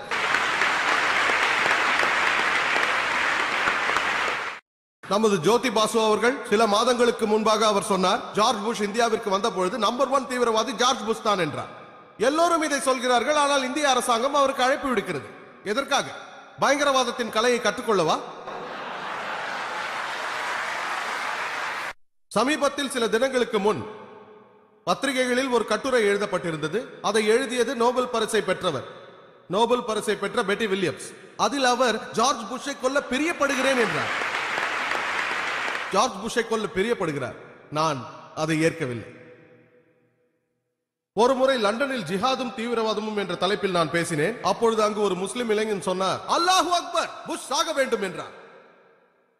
அந்த கூட்டத்தில் முஸ்லிம் அல்லாதவர்கள் நிறைய பேர் இருந்தார்கள். என் பேச்சின் தாக்கம் அங்கு குறைந்தது. அந்த இளைஞனிடம் சொன்னேன், நபி முகமது ஸல்லல்லாஹு அலைஹி வஸல்லம் வரலாற்றை பார்த்தீர்களே, ஆனால் நபி முகமது அவருக்கு சமாதானம் உண்டாகட்டும், அவர் இறைவனிடம் பிரார்த்தனை செய்தார். 2 உமர்கள் இஸ்லாமை எதிர்த்தார்கள். அவர் இறைவனிடம் பிரார்த்தனை செய்தார் என்னவென்றால், ஒரு உமருக்காவது ஹிதாயா ஏற்பட்டு முஸ்லிமாக மாற வேண்டும். அப்படி நடந்தால் இஸ்லாமிற்கு அவர் உதவியாக இருப்பார். நமக்கு தெரியும், இஸ்லாத்தின் 2வது கலீஃபா ஹஸ்ரத் ஓமர் அலி அல்லாஹு அன்ஹு, அவருக்கு சாந்தி உண்டாகட்டும், அவர் இஸ்லாத்தை ஏற்றுக்கொண்டார். அதே போல நான் இறைவனிடம் பிரார்த்தனை செய்கிறேன், அவர் ஜார்ஜ் புஷ் மனதில் ஹிதாயாவை ஏற்படுத்த வேண்டும் என்று. ஜார்ஜ் புஷோ டோனி பிளேயரோ யாராவது ஒருவருக்கு ஹிதாயாவை கொடுத்தால் போதும். எண்ணி பாருங்கள், அவர்கள் இஸ்லாத்தின் பரம எதிரிகள். அவர்கள் இஸ்லாத்தை ஏற்றுக்கொண்டால் என்னவாகும்? நான் ஒரு அழைப்பாளர். நான் எப்பொழுதும் இதைத்தான் செய்கிறேன். இஸ்லாத்தின் நன்மைகளை பற்றி எடுத்து கூறுவேன். மக்கள் என்னிடம் கேட்பார்கள், சகோதரர் ஜாக்கீர், நீங்கள் உலகம் முழுவதும் செல்கிறீர்களே, பிரச்சனை ஏற்படாதா? அல்ஹம்துலில்லாஹ், சும்மா அல்ஹம்துலில்லாஹ். அப்படி எதுவும் நடக்கவில்லை. என் நண்பர்கள் பல பேர் பிரயாணம் செய்பவர்கள் தான். அவர்களுக்கு பிரச்சனைகள் ஏற்பட்டுள்ளது. என் தோற்றத்தை பாருங்கள், தாடி, தொப்பி, கோட், ஒரு ஜோக்கரை போல் தெரிகிறேன். நான் ஒரு எளிய டார்கெட். ஆனால் இறைவன் அருளால், அல்லாவின் அருளால் அல்ஹம்துலில்லாஹ் இதுவரை எனக்கு எந்த பிரச்சனையும் ஏற்பட்டதில்லை. பொதுவாக பிரச்சனைகள் எல்லாம் இமிகிரேஷனிலும் போலீஸ் அதிகாரிகளிடத்திலும் ஏற்படும். செப்டம்பர் 11 நிகழ்வுக்கு 2 நாள் முன்பு வரை நான் நியூயார்க்கில் தான் இருந்தேன். 2 வாரங்கள் இருந்து விட்டு அப்பொழுதுதான் கிளம்பினேன். அல்ஹம்துலில்லாஹ் அங்கிருந்து நான் நல்ல வேளையாக கிளம்பி விட்டேன். சம்பவம் நடந்த பொழுது நான் அங்கு இருந்திருந்தால் என்னையும் தீவிரவாத பட்டியலில் சேர்த்திருப்பார்கள். நடந்திருக்கலாம். அங்கிருந்து உடனடியாக லண்டன் சென்றேன். கடைசியாக நான் அமெரிக்கா சென்ற பொழுது பல முறை அழைக்கப்பட்டும் என் வேலை காரணமாக போக முடியவில்லை. 2003 அங்கு சென்றேன். லாஸ் ஏஞ்சலஸிற்கு ஒரு விருதை பெறுவதற்காக சென்றேன். என் தோற்றம் காரணமாக என்னை இமிகிரேஷனில் விசாரிப்பார்கள் என்று தயாராக சென்றேன். மனதளவில் நான் தயாராக இருந்தேன். எதற்காக வந்தாய் என்றார்கள். விருதை பெறவென்றேன். எதற்காக விருது என்றார்கள். நீங்கள் தர்மஸ்தாபனத்தை சேர்ந்தவரா? உங்களுக்கு என்ன விருது கிடைக்கப் போகிறது என்றார்கள். இயேசு கிறிஸ்து சொல்லி இருக்கிறார், சத்தியத்தை பேசுங்கள், அது உங்களுக்கு விடுதலை கொடுக்கும் என்று. நான் சத்தியத்தை பேசுகிறேன், அதனால் தான் எனக்கு விருது கிடைத்தது என்றேன். எங்கள் உரையாடல் தொடர்ந்து கொண்டே போனது. அதன் பிறகு நான் கஸ்டம்ஸிற்கு சென்றேன். நான் வேண்டுமென்றே நான் இஸ்லாமிக் கான்ஃபரன்ஸிற்கு வந்திருக்கிறேன் என்று சொன்னேன். இஸ்லாமிக் கான்ஃபரன்ஸ் செக்கிங்க்கு போங்கள் என்றார்கள். என் பையை திறந்து கேசட்டை எடுத்தார்கள். தீவிரவாதமும் ஜிஹாதும். அந்த கவரில் ஒரு பிஸ்டலின் படம். அந்த கஸ்டம்ஸ் ஆபீசர் என்னிடம் கேட்டார், உங்களுக்கு ஜிஹாதில் நம்பிக்கை உள்ளதா? ஆம், உள்ளது என்று சொன்னேன். ஏன், இயேசு கிறிஸ்துவுக்கு கூட அதில் நம்பிக்கை இருந்தது, முனைந்து செயல்படுவது. இல்லை இல்லை, நான் உங்களை கேட்க வருவது சண்டையில் நம்பிக்கை உள்ளதா? நீங்கள் பைபிளை படியுங்கள் என்றேன். பைபிளில் சண்டையை பற்றி அதிகமாக எழுதியிருக்கிறார்கள். நீங்கள் என்னாகம புத்தகத்தை படித்தீர்களே, ஆனால் அதிகாரம் 31 வசனங்கள் 1 to 19. யாத்ராகமத்தை படியுங்கள். அதிகாரம் 22 வசனங்கள் 18 to 20. யாத்ராகமத்தில் அதிகாரம் 32 வசனங்கள் 27, 28. இயேசு கிறிஸ்து அவராகவே சொல்லி இருக்கிறார். லூக்கா எழுதிய சுவிசேஷத்தில் அதிகாரம் 22 வசனம் 36, வாள்களை எடுத்துக்கொண்டு போரிடுங்கள் என்று. உடனடியாக அங்கிருந்த 8 அல்லது 10 கஸ்டம்ஸ் அதிகாரிகள் ஒன்றாக சேர்ந்து கொண்டு ஒவ்வொருவராக ஒரு கேள்வி கேட்கலாமா சார் என்று ஆரம்பித்தார்கள். நான் உடனே மொபைல் போனை எடுத்து என்னை அழைத்து வந்தவரிடம், என்னை பற்றி கவலைப்படாதீர்கள், நான் இங்கு தாவா செய்து கொண்டிருக்கிறேன் என்றேன். நான் நிறைய பயணம் செய்திருக்கிறேன், மாஷா அல்லாஹ். ஆஸ்திரேலியாவிற்கும் யூகேவிற்கும் சென்றிருக்கிறேன். இறைவனின் அருளால் சில நேரம் செலவழித்திருக்கிறேன், ஆனால் மிக குறைவான நேரம் தான். ஆனால் என் நண்பர்கள் பல பேர் நிறுத்தப்பட்டிருக்கிறார்கள். நான் மும்பை பேச்சாளர்களை பற்றி பேசவில்லை, சர்வதேச அளவில் பேசக்கூடிய பேச்சாளர்களை பற்றியே பேசுகிறேன். அவர்கள் நிறுத்தப்பட்டிருக்கிறார்கள், வெளியேற்றப்பட்டிருக்கிறார்கள். அல்லாவின் அருளால் இதுவரை நான் நிறுத்தப்படவில்லை, வெளியேற்றப்படவில்லை. அதிகமாக 1 அல்லது 2 மணி நேரம் செலவழித்திருக்கிறேன். எனக்கு சந்தர்ப்பம் கிடைக்கும் பொழுதெல்லாம் அதை பற்றிக் கொள்வேன். அந்த சமயங்களில் நான் வேத வசனங்களை சொல்ல மறப்பதில்லை. நான் குர்ஆனை பின்பற்றுவேன். சூரா ஆல இம்ரான் அத்தியாயம் 3 வசனம் 64 சொல்கிறது, நமக்கிடையே உள்ள பொதுவான விஷயங்களின் பால் உடன்படுவோம். அப்படி நாம் உடன்படும் பொழுது அநேக பிரச்சனைகள் தீர்ந்து விடுகின்றது. இன்று நான் பேசக்கூடிய இந்த சொற்பொழிவு சுமார் ஒரு மாதத்திற்கு முன்பே நடக்க வேண்டியது. நான் அந்த சமயம் லண்டனில் இருந்தேன். அதனால் தான் இந்த சொற்பொழிவு தாமதமாகிவிட்டது. நான் ஆகஸ்ட் 10ஆம் தேதி லண்டன் ஹீத்ரோ ஏர்போர்ட்டில் இறங்கிய பொழுது என் மனைவியிடமிருந்து தொலைபேசியில் அழைப்பு வந்தது. ஜாக்கிர், எங்கே இருக்கிறீர்கள் என்று கேட்டார். ஏர்போர்ட்டிலா வெளியிலா, என்ன ஆயிற்று என்று நான் கேட்டேன். அதற்கு அவர், எங்களுக்கு செய்தி வந்தது, 21 முஸ்லிம்களை கைது செய்து விட்டார்கள், அவர்கள் பாம்பு வைக்க முயன்றார்களாம் என்றெல்லாம் சொன்னார். அல்லாவின் அருளால் என்னுடன் 12 பேர் கேமரா க்ரூ மெம்பர்ஸ் இருந்தார்கள். அனைவரும் தொப்பியும் தாடியும் வைத்திருந்தார்கள். இறைவனின் அருளால் நாங்கள் நிம்மதியாக வெளியேறினோம். நான் பர்மிங்ஹாமில் சொற்பொழிவாற்றினேன். வெற்றிகரமாக நடந்தது. அடுத்த நாள் நாங்கள் சில நேரங்களில் ஷூட் செய்ய போவோம். அடுத்த நாள் நாங்கள் ஒரு யூத கல்லறைக்கு சென்று அங்கு ஷூட் செய்ய ஆரம்பித்தோம். ஷூட்டிங் என்றால் ஷூட்டிங் அல்ல, ரெக்கார்டிங். எங்கள் பாஷையில் ஷூட்டிங் என்றால் வீடியோ கேமராவில் ரெக்கார்ட் செய்வது என்று அர்த்தம். அந்த நகரத்தை நாங்கள் ரெக்கார்ட் செய்தோம். யூத கல்லறையில் சில மணி நேரங்கள் இருந்தோம். அதன் பிறகு நாங்கள் ஒரு சர்ச்சிற்கு சென்று அங்கும் ரெக்கார்டிங் செய்தோம். காலை உணவு அறிந்துவிட்டு பிற்பகல் ஹோட்டலுக்கு திரும்பினோம். அங்கு எங்களுக்கு செய்தி வந்தது, பர்மிங்ஹாமின் காவல்துறை எங்களை தேடிக்கொண்டிருக்கிறது என்று. ஒருவேளை வழியில் எங்களை பார்த்த சிலர் கம்ப்ளைண்ட் செய்திருக்கலாம். அவர்கள் 7 அல்லது 8 தீவிரவாதிகளை தொப்பியோடும் தாடியோடும் தேடிக்கொண்டிருக்கிறார்கள். அவர்களிடம் நம்பர் பிளேட் இருந்தது. அது ஒரு பச்சை நிற கார் என்று அவர்களுக்கு தெரியும். அவர்கள் என்ன செய்தார்கள், இன்சூரன்ஸ் கம்பெனியை அழைத்து நாங்கள் எங்கே இருக்கிறோம் என்று கண்டுபிடித்தார்கள். இறுதியில் நாங்கள் ஹோட்டலில் இருக்கிறோம் என்று கண்டுபிடித்தார்கள். ஆனால் அதிர்ஷ்டவசமாக அவர்கள் விசாரிக்கும் பொழுது எங்களுடன் காலை உணவு அருந்திய ஒருவரை விசாரிக்க நேர்ந்தது. அவர் ஒரு பிரபலமான அரசியல்வாதி, முஸ்லிம் அரசியல்வாதி. அங்கிருந்த காவல்துறை உயர் அதிகாரி அவரிடம் பேசினார். நாங்கள் இந்த தீவிரவாதிகளை தேடிக்கொண்டிருக்கிறோம் என்று சொன்னார். என்ன உளறுகிறீர்கள்? உங்களிடம் 2 மாதத்திற்கு முன்பு ஒரு டிவிடி கொடுத்தேன் அல்லவா, டாக்டர் ஜாக்கிர் நாயக்கை பற்றி. ஆம் என்றார். அவரேதான் இவர். ஓ, அவரேதானா? பிரச்சனை முடிந்தது. வழியில் எங்களை பார்த்து கம்ப்ளைண்ட் செய்தவர்கள் தாடியை பார்த்து ஆபத்தானவர்கள் என்றார்கள். தாடி, தொப்பி ஆபத்தானவர்கள், நீங்கள் ஜாக்கிரதையாக இருக்க வேண்டும். மறுபடியும் இறைவன் எங்களுக்கு உதவினான், அல்லாஹ் எங்களுக்கு உதவினான். நான் பாதுகாப்பாக திரும்பி வந்துவிட்டேன். இல்லை என்றால் இங்கு சொற்பொழிவு ஆற்றிருக்க முடியாது. முஸ்லிம்கள் எதற்கும் அஞ்சக்கூடாது, சத்தியத்தை பேச வேண்டும். ஆனால் புத்திசாலித்தனமாக, ஜாக்கிரதையாக. அல்லாஹ் சொல்கிறார் சூரா அன்-நஹ்லில் அத்தியாயம் 16 வசனம் 125. உது இலா சபிலி ரப்பிக பில் ஹிக்மா வல் மௌஇஸத்தில் ஹஸ்னா வஜாதிலும் பில்லதி அஹ்சன். அறிவோடும் அழகாகவும் பேசி மற்றவர்களை இறைவனிடம் அழைக்க வேண்டும். அவர்களிடம் பேசி அவர்களுக்கு புரிய வைக்க வேண்டும், நல்ல வழியை காட்ட வேண்டும். நாம் பேசும் பொழுது அறிவோடு பேச வேண்டும். இதையெல்லாம் பார்க்கும் பொழுது நமக்கு ஒன்று தெரிய வருகிறது. அதாவது, தீவிரவாதம் யாருடைய தனி உடைமை என்றால், என்னுடைய கருத்துப்படி தீவிரவாதம் அரசியல்வாதிகளின் தனி உடைமையானது. நான் அலசி ஆராய்ந்து பார்த்ததில் தீவிரவாதம் அரசியல்வாதிகளின் தனி உடைமைதான். எந்த நாட்டின் அரசியல்வாதிகளாக வேண்டுமானால் இருக்கலாம், யுஎஸ்ஏவோ, இங்கிலாந்தோ, இந்தியாவோ, அது அரசியல்வாதிகளின் தனி உடைமை. தீவிரவாதத்திற்கு காரணம் என்ன என்பதை நாம் அறிய வேண்டும். தீவிரவாதத்தை நாம் அழிக்க வேண்டும் என்றால் அடிப்படை காரணத்தை புரிந்து கொள்ள வேண்டும். ஒரு மருத்துவராக சொல்கிறேன், வெளிப்படையான சிகிச்சையில் எனக்கு நம்பிக்கை இல்லை. நன்றாக பரிசோதித்து பார்த்து கிருமியை கொல்ல வேண்டும், அதுதான் நல்ல சிகிச்சை. தீவிரவாதத்தின் காரணம் என்ன? அனுபவசாலிகள் கூறுகிறார்கள், அநீதிதான் தீவிரவாதத்தை உருவாக்குகிறது. மக்களுக்கு அநீதி இழைக்கப்படும் போது, அவர்களுக்கு தவறு நடத்தப்படும் போது அந்த மக்கள் திருப்பி தாக்குகிறார்கள். அவர்கள் தாக்குகிறார்கள். தீவிரவாதம் உருவாக இதுதான் ஒரே ஒரு காரணம். இதுதான் உண்மை. நாம் சிந்தித்தோமே ஆனால், செப்டம்பர் 11 அன்று நிகழ்ந்த நிகழ்வு, இரட்டை கோபுரங்களை தாக்கியது நியூயார்க்கில், அல்லது 7 ஜூலை லண்டனில் குண்டு வைத்தது, அல்லது 1993 மும்பையில் நடந்த குண்டுவெடிப்புகள், சமீபத்தில் நடந்த 11 ஜூலை குண்டுவெடிப்புகள், ஆப்கானில் கொல்லப்பட்ட பல்லாயிரம் பேராக இருந்தாலும் சரி, ஈராக், குஜராத், பாஸ்னியாவில் கொல்லப்பட்டவர்கள், பாலஸ்டைனில் கொல்லப்பட்டவர்கள், லெபனன், நாம் பார்த்தால் இதற்கு பின்னணியில் அரசியல்வாதிகள் தான் காரணமாக இருப்பார்கள். நான் லண்டனில் இருக்கும்போது யோசித்து பார்த்தேன், 21 இளம் முஸ்லிம்கள் ஏன் கைது செய்யப்பட்டார்கள்? அரசாங்கம் இவர்களை நாங்கள் பல மாதங்களாக தொடர்ந்து கொண்டு வருகிறோம் என்கிறது. ஆனால் இவர்களை நன்கு தெரிந்த பல பேரை நான் அங்கு சந்தித்தேன். அவர்கள் இல்லவே இல்லை, இவர்கள் சம்பந்தப்பட்டு இருக்க முடியாது என்றார்கள். இதில் என்ன தெரிகிறது? அவர்கள் காத்து கொண்டிருக்கிறார்கள் எப்பொழுது இந்த செய்தி வெளிவர வேண்டும் என்று. அந்த நேரத்தில் இஸ்ரேல் லெபனனை தாக்கிக் கொண்டிருந்தது. ஆயிரக்கணக்கான மக்கள் கொல்லப்பட்டார்கள். இங்கிலாந்து மறுப்பு தெரிவித்தது. அதனால் அதை திசை திருப்புகிறார்கள். ஏர்லைன்ஸை தாக்க நினைத்த 21 முஸ்லிம்ஸ் கைது செய்யப்பட்டார்கள். அது ஒரு பெரிய செய்தி. இதை கேட்ட மக்கள் லெபனனில் கொல்லப்படுகிற ஆயிரக்கணக்கான பேரை மறந்து விடுகிறார்கள். அதேதான் இந்தியாவில் கார்கில். ஏதாவது பிரச்சனை என்றால் அரசியல்வாதிகள் கார்கிலை பற்றியும் பாகிஸ்தானை பற்றியும் பேசுகிறார்கள். திசை திருப்புதல் அரசியல்.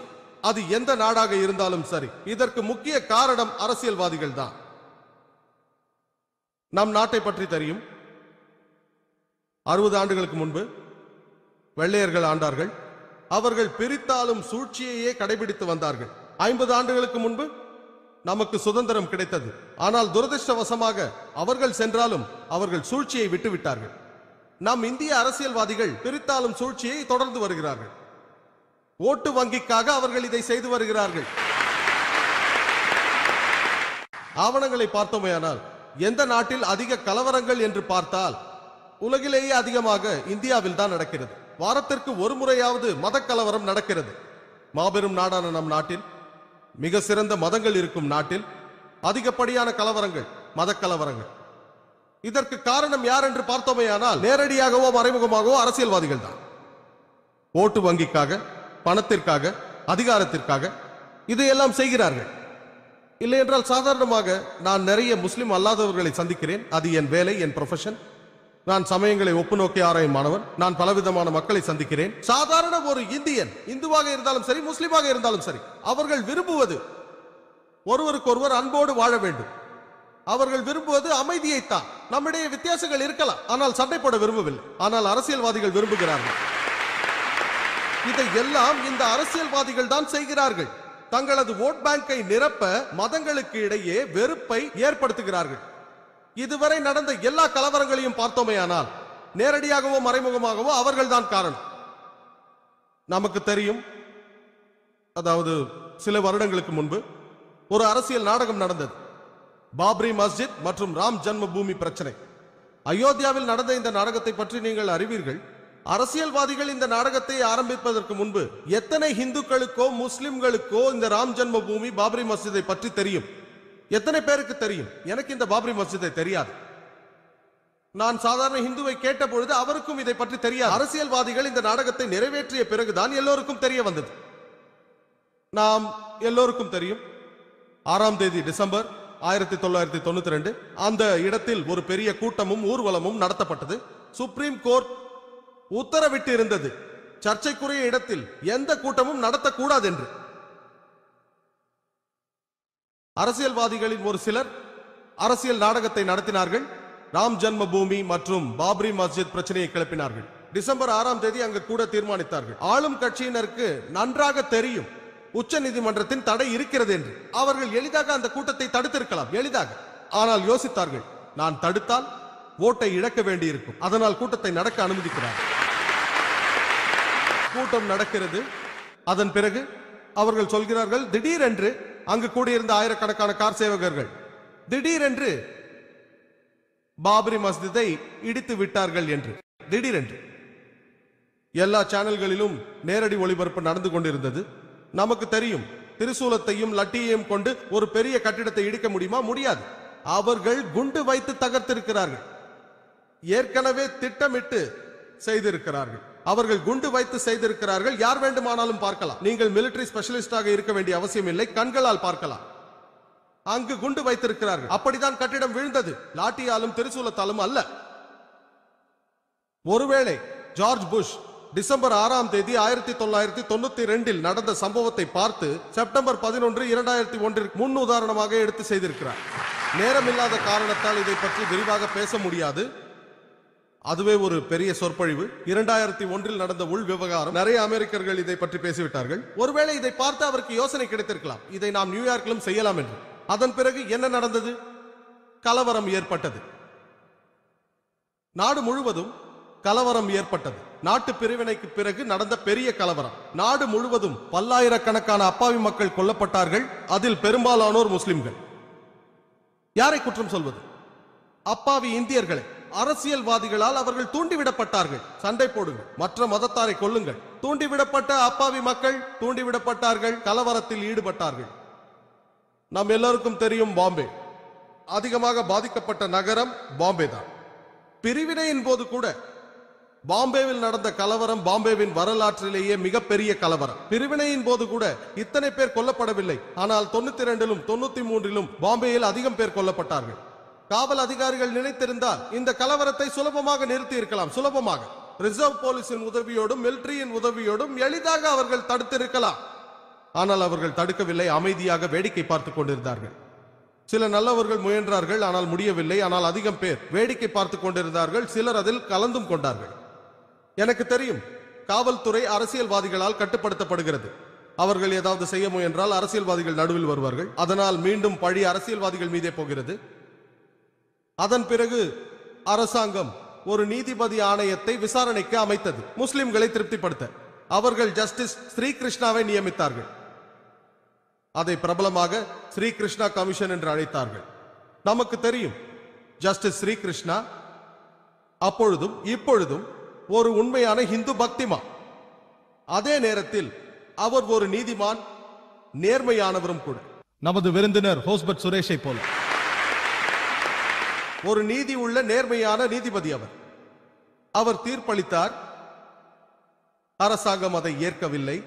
சில ஆண்டுகள் கடந்தது. அவர் கலவரத்தை நன்கு அலசி ஆராய்ந்து பார்த்து விட்டார். அவர் அரசியல்வாதிகளிடமும் காவல்துறையினரிடமும் பேசினார். நேரடியாக அவர் 26 காவல் நிலையங்களுக்கு சென்றார்.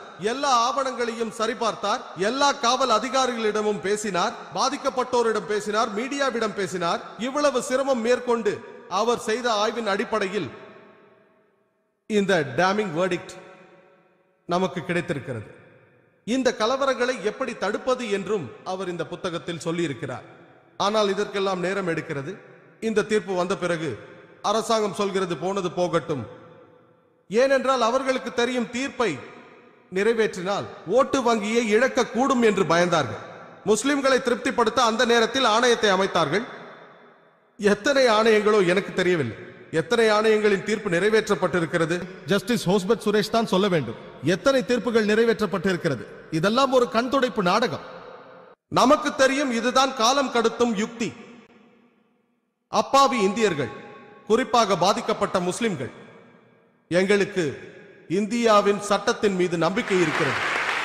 அரசியல்வாதிகள் துரோகம் இழைத்தாலும், சக பிரஜைகள் துரோகம் இழைத்தாலும், காவல்துறையினர் துரோகம் இழைத்தாலும், இந்த நாட்டில் எங்களுக்கு சட்டத்தின் மீது நம்பிக்கை இருக்கிறது.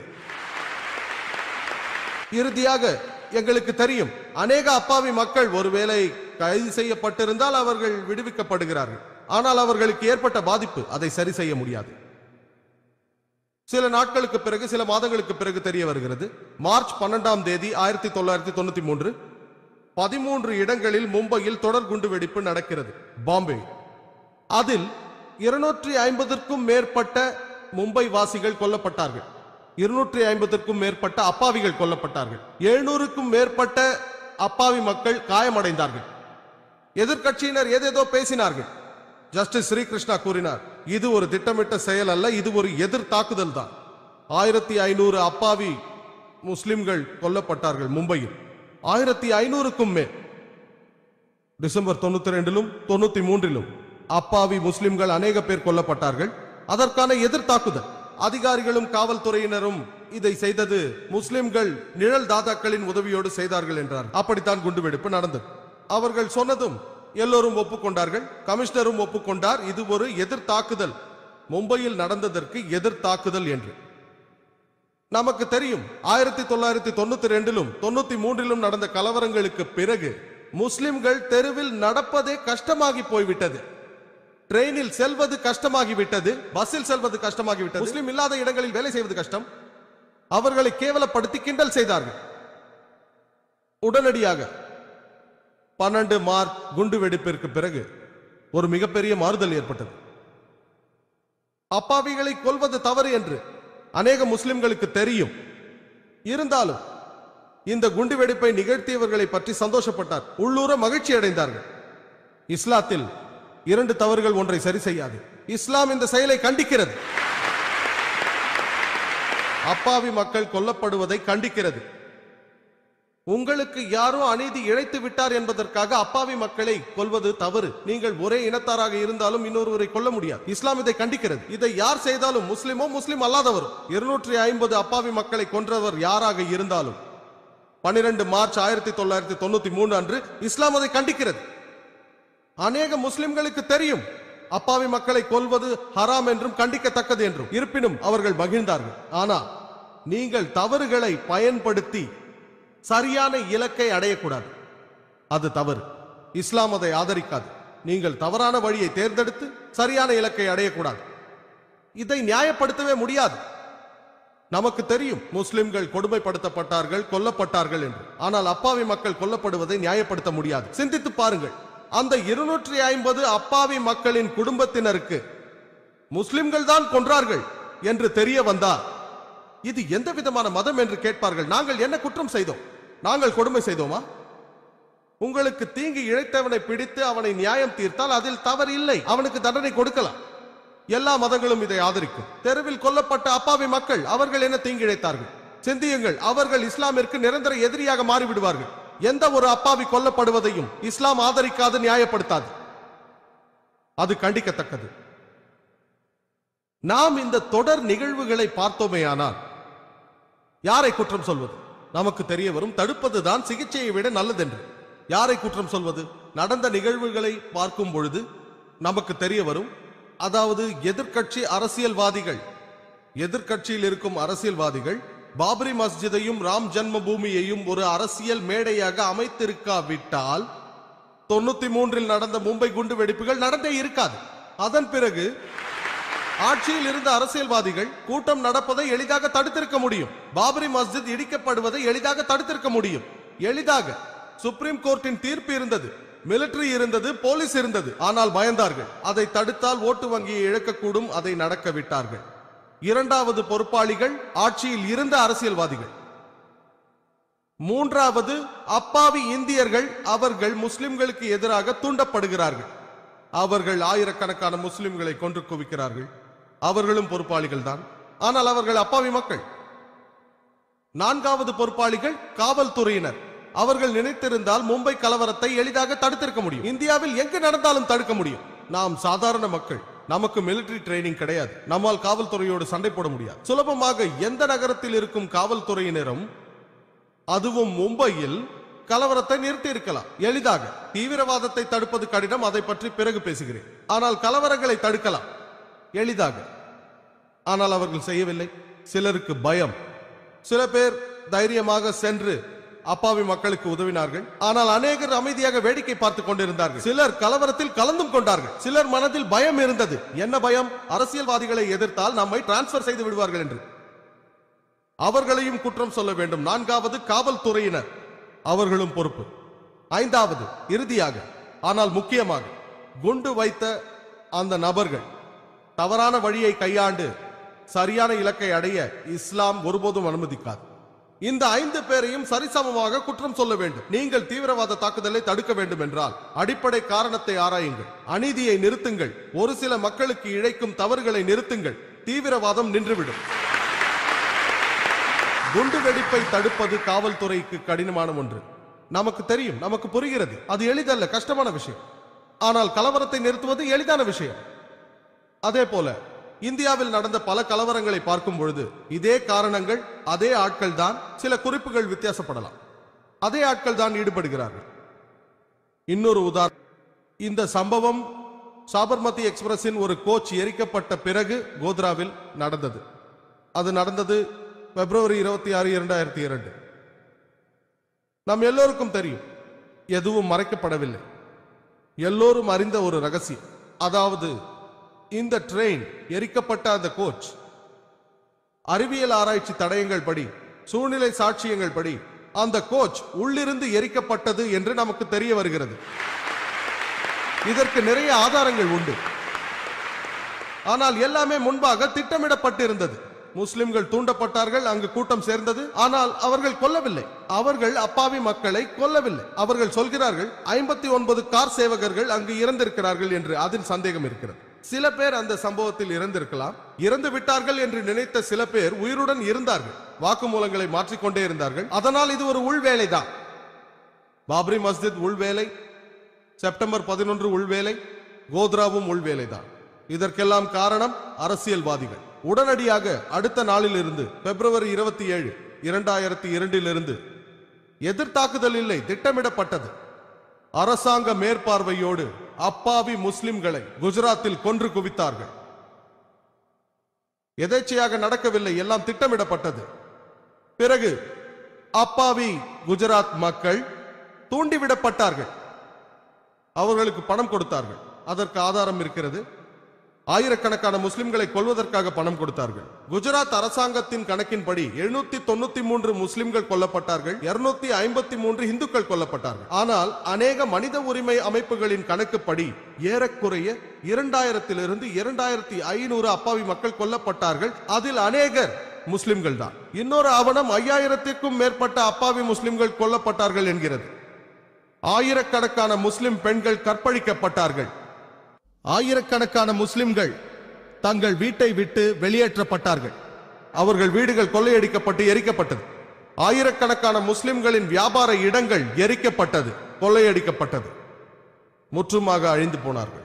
குஜராத் படுகொலையில் இறந்து போனவர்களின் எண்ணிக்கை செப்டம்பர் 11 இறந்தவர்களை விட அதிகமானது.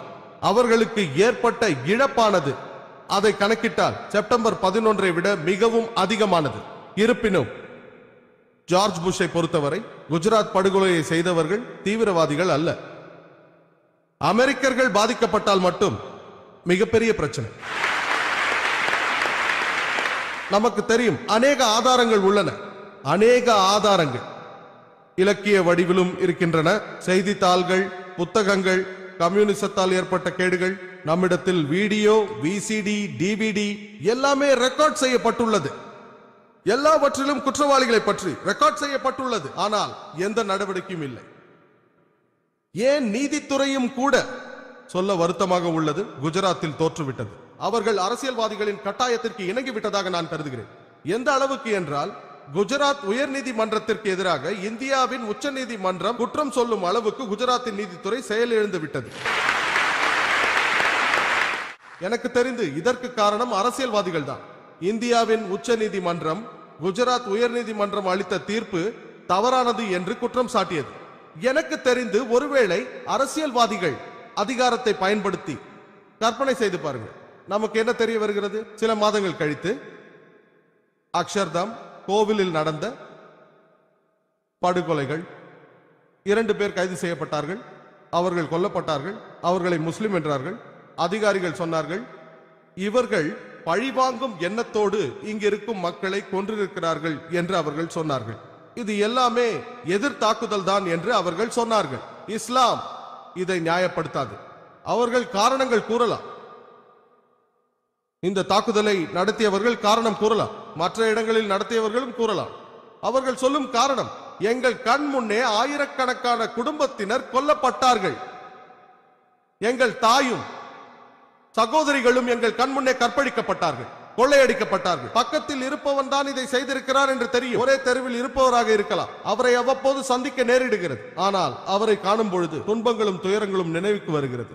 சட்டத்திடம் செல்லும் பொழுது ஆதரவு கிடைக்கவில்லை, சட்டத்தை கையில் எடுக்கிறார்கள். நான் இந்த செயலை நியாயப்படுத்தவில்லை. இஸ்லாம் இதை அனுமதிக்காது.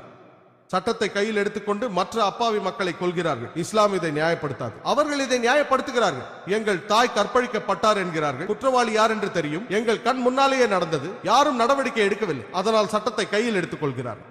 உங்களால் குற்றவாளியை கண்டுபிடிக்க முடிந்தால், அவரை கைது செய்து ஒப்படைக்க முடிந்தால், தண்டனை கொடுத்தால் இஸ்லாம் நியாயப்படுத்துகிறது. வேறு எந்த அப்பாவியையும் கொல்லக்கூடாது. இஸ்லாம் அதை நியாயப்படுத்தாது. தவறான வழியை பயன்படுத்தி சரியான இலக்கை அடையவே கூடாது.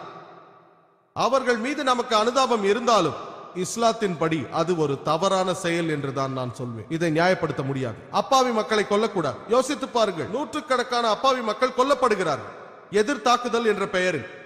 பாதிக்கப்பட்ட மக்கள் இஸ்லாத்தின் எதிரிகளாகி விடுகிறார்கள். அவர்கள் என்ன தவறு செய்தார்கள்? எல்லாம் ஒன்றுதான். அவர்கள் அப்பாவி முஸ்லிம்களை கொன்றார்கள், நீங்கள் இந்துக்களை கொள்கிறீர்கள். இதை இஸ்லாம் ஏற்றுக்கொள்ளாது. குற்றவாளியை கண்டுபிடித்து அவனுக்கு தண்டனை கொடுங்கள், ஆனால் அப்பாவி மக்கள் பாதிக்கப்படக்கூடாது. அதன் பிறகு 11 ஜூலை, அதாவது இந்த வருடம் 2006 ட்ரெயினில் தொடர் குண்டு வெடிப்புகள் நடக்கிறது. 7 வெடிகுண்டுகள் 11 நிமிடத்தில் வெடிக்கின்றது. அந்த விபத்தில் 200க்கும் மேற்பட்ட அப்பாவி மக்கள் கொல்லப்பட்டார்கள், 800க்கும் மேற்பட்டோர் காயமுற்றார்கள். போலீஸ் அதிகாரிகள் இதையும் குஜராத்தில் ஆயிரக்கணக்கான முஸ்லிம்கள் கொல்லப்பட்டதற்கான எதிர் தாக்குதல் என்றார்கள். அதிகாரிகள் இதற்கு காரணம், இதில் தெரியும் அறிகுறி LET, லஷ்கரே தொய்பா என்றார்கள். நடந்த சம்பவங்களை வைத்து பார்த்தால் இதை தடுத்திருக்க முடியுமா? முடியுமே. இதற்கு யார் காரணம்? முதலாவது, சபர்மதி எக்ஸ்பிரஸில் ஒரு போகியை எரிப்பதற்காக திட்டமிட்ட அரசியல்வாதிகள் தான். அவர்கள்தான் இதற்கு காரணம். இரண்டாவது, மத்தியில் இருப்பவர்கள், மத்திய அரசு, அவர்களால் தடுத்திருக்க முடியும். ஆனால் ஒரே கட்சி என்பதால் எதுவும் செய்யவில்லை. மூன்றாவது, குஜராத்தில் இருக்கும் அப்பாவி மக்கள் முஸ்லிம்களுக்கு எதிராக தூண்டிவிடப்பட்டார்கள். அந்த வலையில் மாட்டி அவர்களும் இதற்கு காரணமாகிவிட்டார்கள். நான்காவது, குஜராத்தின் காவல்துறை, அவர்களால் எளிதாக தடுத்திருக்க முடியும், ஆனால் செய்யவில்லை. அவர்களும் ஒரு காரணம். ஆவணங்களை வைத்து பார்த்தால் காவல்துறையின் மேற்பார்வையிலேயே பல இடங்களில் கலவரம் நடந்திருக்கிறது. கமிஷனர் அறிக்கை கூறுகிறது. அவர்களும் ஒரு காரணம். ஐந்தாவதாக, குஜராத்தின் நீதித்துறை, அவர்கள் நடவடிக்கை எடுக்கவில்லை. ஆறாவதாக, தவறான எதிர்த்தாக்குதல் செய்த மக்கள், குண்டுவெடிப்பை செய்தவர்கள், இஸ்லாம் இதை ஆதரிப்பதில்லை, அவர்களும் இதற்கு காரணம். 6 விதமானவர்களும் இதற்கு காரணம். ஆனால் முதலிலேயே இதை தடுத்திருந்தால், முதல் 2 காரணங்களை நாம் தடுத்திருந்தால் இந்த தாக்குதல்கள் நடந்திருக்காது. நமக்கு தெரியும், கடந்த 1 மாத காலமாக ஆயிரக்கணக்கான முஸ்லிம்கள் காவல்துறையினரால் துன்புறுத்தப்படுகிறார்கள். முஸ்லிம்கள் தான் இதற்கு காரணம் என்று போலீஸ் கூறுகிறது. இதற்கு காரணம் LET, லஷ்கரே தொய்பா. நான் சொல்கிறேன், அவர்களை உண்மையிலேயே கண்டுபிடித்தால் கைது செய்து சிறையில் அடையுங்கள், தடுக்க மாட்டோம். ஆனால் அதற்காக ஆயிரக்கணக்கான அப்பாவி முஸ்லிம்களை துன்புறுத்தக்கூடாது. நூற்றுக்கணக்கானோர் சுற்றி வளைக்கப்பட்டார்கள். நூற்றுக்கணக்கான முஸ்லிம்கள் பல நாட்களுக்கு காவலில் வைக்கப்பட்டார்கள். ஜஸ்டிஸ் சுரேஷ் அவர்கள் சொன்னது போல, காவலில் வைக்கப்பட்ட நூற்றுக்கணக்கானோரின் குடும்பங்களுக்கு எந்த தகவலும் தெரிவிக்கப்படவில்லை. யோசித்து பாருங்கள். அதோடு ஆயிரக்கணக்கான அந்த அப்பாவி குடும்பத்தினரையும் துன்புறுத்தினார்கள். இதுவரை ஒரு 20-25 பேர் முறையாக கைது செய்யப்பட்டுள்ளார்கள். அவர்கள் அனைவரும் 100% இந்த கேஸில் கைது செய்யப்பட்ட ஒருவர் கூட ரயிலில் நடந்த குண்டு வெடிப்பில் நேரடியாக சம்பந்தப்படவில்லை. எல்லாரையும் மறைமுகமாக வேறு ஏதோ காரணங்களுக்காக கைது செய்தார்கள். உண்மையிலேயே குற்றவாளியை கண்டுபிடித்தால் நிரூபியுங்கள், ஆட்சேபனை இல்லை. இப்படி முஸ்லிம்களை தேடி தேடி கைது செய்தால் நீங்கள் என்ன சொல்ல வருகிறீர்கள்? மார்வனியில் ஒரு 300க்கும் மேற்பட்ட அப்பாவி மக்கள் சுற்றி வளைக்கப்பட்டு கைது செய்யப்பட்டார்கள். 300க்கும் மேற்பட்டோர். எதற்காக? விசாரணைக்காக. எந்த ஒரு நியாயமான மனிதனுக்கும் தெரியும், ஒரு விசாரணை என்றால் குறைந்தபட்சம் 2-3 போலீஸ் இருப்பார்கள். முறையான விசாரணை என்றால் ஒரு அதிகாரி மிரட்டுவார், இன்னொருவர் அமைதியாக விசாரிப்பார், ஒருவர் எழுதுவார், ஒருவர் கண்காணிப்பார். குறைந்தபட்சம் 3, 4 இல்லாவிட்டாலும் 3 முறையான விசாரணைக்கு 1 அல்லது 2 மணி நேரம் தான் தேவைப்படும். சில பேர் 4-5 மணி நேரம் என்பார்கள். குறைந்தது 1 அல்லது 2 மணி நேரம். எத்தனை பேரை விசாரிக்க முடியும்? மார்வானி போலீஸ் ஸ்டேஷனில் எத்தனை பேர் இருக்கிறார்கள்? எத்தனை அதிகாரிகள்? எத்தனை பேரை விசாரிக்க முடியும்? 10, 20, 30, 40? எத்தனை பேர் விசாரிக்க முடியும்? விசாரிப்போர் எத்தனை பேர்? விசாரிக்கப்படுவோர் எத்தனை பேர்? அதிகபட்சம் 100. அப்படியே வைத்துக் கொள்வோம். 300 பேரை சுற்றி வளைத்து அவர்களை ஒரு நாள் அங்கு வைத்து டெலிபோன் நம்பர், அட்ரஸை வாங்கிக் கொண்டு அனுப்பிவிட்டார்கள். இதனால் என்ன சொல்ல வருகிறீர்கள்? இது என்னுடைய வேண்டுகோள். நம்முடைய காவல்துறை முஸ்லிம்கள் மீது நம்பிக்கை கொள்ள வேண்டும். சமீபத்தில் குண்டுவெடிப்பிற்கு பிறகு முஸ்லிம் அல்லாதவர்களால் ஒரு நிகழ்ச்சி ஏற்பாடு செய்யப்பட்டிருந்தது. நாம் எப்படி இங்கு தீவிரவாதத்தை பற்றி ஒரு நிகழ்ச்சி நடத்தி கொண்டிருக்கிறோமோ அதே போல் முஸ்லிம் அல்லாதவர்களால் ஒரு நிகழ்ச்சி நடத்தப்பட்டது. பொருள் எல்லாமே ஒன்றுதான், ஆனால் பிரச்சனைகள் வேறாக இருக்கலாம். ஏற்பாடு செய்தவர்கள் முஸ்லிம்கள் அல்ல. அந்த நிகழ்ச்சியை ஏற்பாடு செய்தவர்கள் 2 முன்னாள் காவல் அதிகாரிகளை மும்பையில் இருந்து அழைத்திருந்தார்கள். அதில் ஒருவர் வந்து பாகிஸ்தானின் மதர்சாவை குறித்து குறை கூறினார். தீவிரவாதத்திற்கு அவர்கள்தான் காரணம் என்றார். அடுத்தவர் இந்தியாவில் இருக்கும் மதர்சாக்களை குறை கூறினார். அவர்கள் பேசும்பொழுது கம்ப்யூட்டர் படிக்க வேண்டும், இங்கிலீஷ் படிக்க வேண்டும் என்றெல்லாம் சொன்னார்கள். நான் ஒப்புக்கொள்கிறேன். ஆனால் அவர்கள் இந்திய மதர்சாக்கள் நேரடியாகவோ மறைமுகமாகவோ கண்ணு கெட்டாத தூரத்தில் இருந்தோ தீவிரவாதத்தில் ஈடுபட்டிருக்கிறார்கள் என்று சொன்னால் அது ஒரு அப்பட்டமான பொய். துரதிருஷ்டவசமாக அந்த காவல் அதிகாரி பேசும்பொழுது பார்வையாளர்களில் ஒரு மூத்த வழக்கறிஞர் இருந்தார். நிகழ்ச்சியின் முடிவில் அதிகாரியிடம் சென்று, ஏதாவது ஒரு ஆதாரத்தை காட்ட முடியுமா? ஒரே ஒரு ஆதாரம், இந்தியாவில் இருக்கும் எந்த ஒரு மதர்சாவாவது தீவிரவாத அமைப்போடு சம்பந்தப்பட்டிருக்கிறார்கள் என்று நிரூபிக்க முடியுமா என்றார். அதற்கு அவர் தெரியாது என்றார். இதன் மூலம் மூத்த காவல் அதிகாரி முஸ்லிம் அல்லாதவருக்கு என்ன கூற வருகிறார்? என்ன செய்தி அனுப்புகிறீர்கள்? இதனால் இந்துக்கள் மதர்சாவுக்கு எதிராக அல்லவா செயல்படுவார்கள்.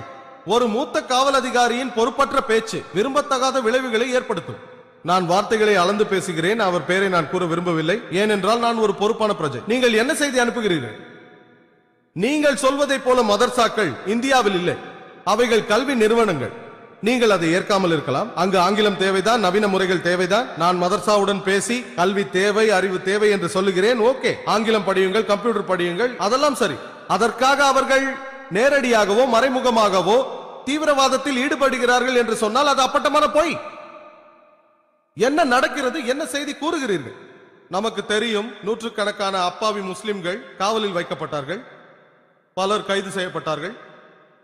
காவல் அதிகாரிகள் சென்று வீடுகளை சோதனையிட்டார்கள், ஜிஹாதை பற்றிய புத்தகங்களை கண்டெடுக்கிறார்கள். ஆதாரம் தீவிரவாதத்தில் சம்பந்தப்பட்டிருப்பதற்கான ஆதாரம்.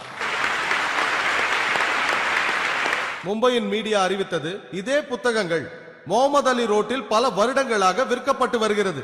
இது தவறென்றால் ஏன் அந்த புத்தக கடையை மூடவில்லை? அதே புத்தகங்கள், ஜிஹாத். இங்கே நான் ஒன்று சொல்கிறேன், உங்களுக்கு தெரியுமா, குரானில் கூட ஜிஹாதை பற்றி கூறப்படுகிறது.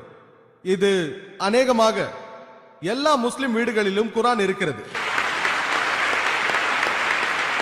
அதற்காக மும்பையில் இருக்கும் அனைத்து முஸ்லிம்களையும் கைது செய்ய போகிறீர்களா? என்ன செய்தி கூறுகிறீர்கள்? மதங்களை பற்றி படிக்கும் மாணவன் என்ற முறையில் கூறுகிறேன். நான் ஒன்று கேட்கிறேன், நீங்கள் மகாபாரதம் படித்தால் குரானை விட அதிகமாக கொலை செய்வதை பற்றி வசனங்கள் வருவதை பார்ப்பீர்கள். போட்டி என்று வந்தால் மகாபாரதத்தில் கொலை செய்வதை பற்றி அதிகமான வசனங்கள் படித்து பாருங்கள், குரானை விட அதிகம்.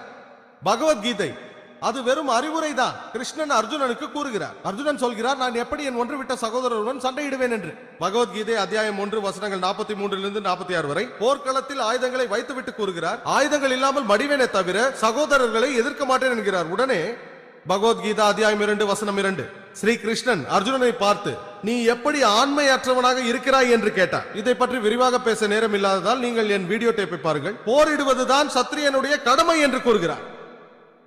இதை வைத்து பார்க்கும் பொழுது மதங்களை பற்றி படிக்கும் மாணவன் என்ற முறையில் இந்த வசனங்கள் எல்லாவற்றையும் நான் ஏற்றுக்கொள்கிறேன். பகவத்கீதையை பற்றியும் மகாபாரதத்தை பற்றியும் எனக்கு நன்றாக தெரியும். அந்த போர் நீதிக்கும் அநீதிக்கும் எதிராக நடந்த ஒரு போர்.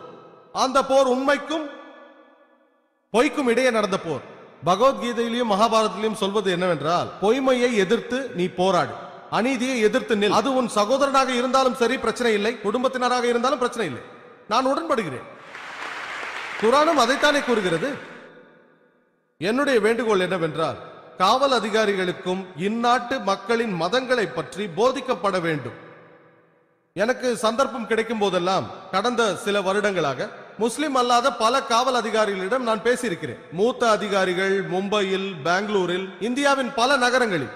சில ஆண்டுகளுக்கு முன்னால் ஹைதராபாத்தில் உள்ள நேஷனல் போலீஸ் அகாடமிக்கு அழைக்கப்பட்டேன். அந்த கூட்டத்தில் நூற்றுக்கணக்கான ஐபிஎஸ் அதிகாரிகள், உயர் கமிஷனர்கள், commissioner of police, DIG, IG, DG, national அகாடமியின் டைரக்டர் ஜெனரலும் அங்கு இருந்தார். அவர்கள் நான் பேசும் பொழுது அதிர்ச்சி அடைந்தார்கள். நான் கொடுத்த குறிப்புகளை பார்த்து பிரமித்தார்கள்.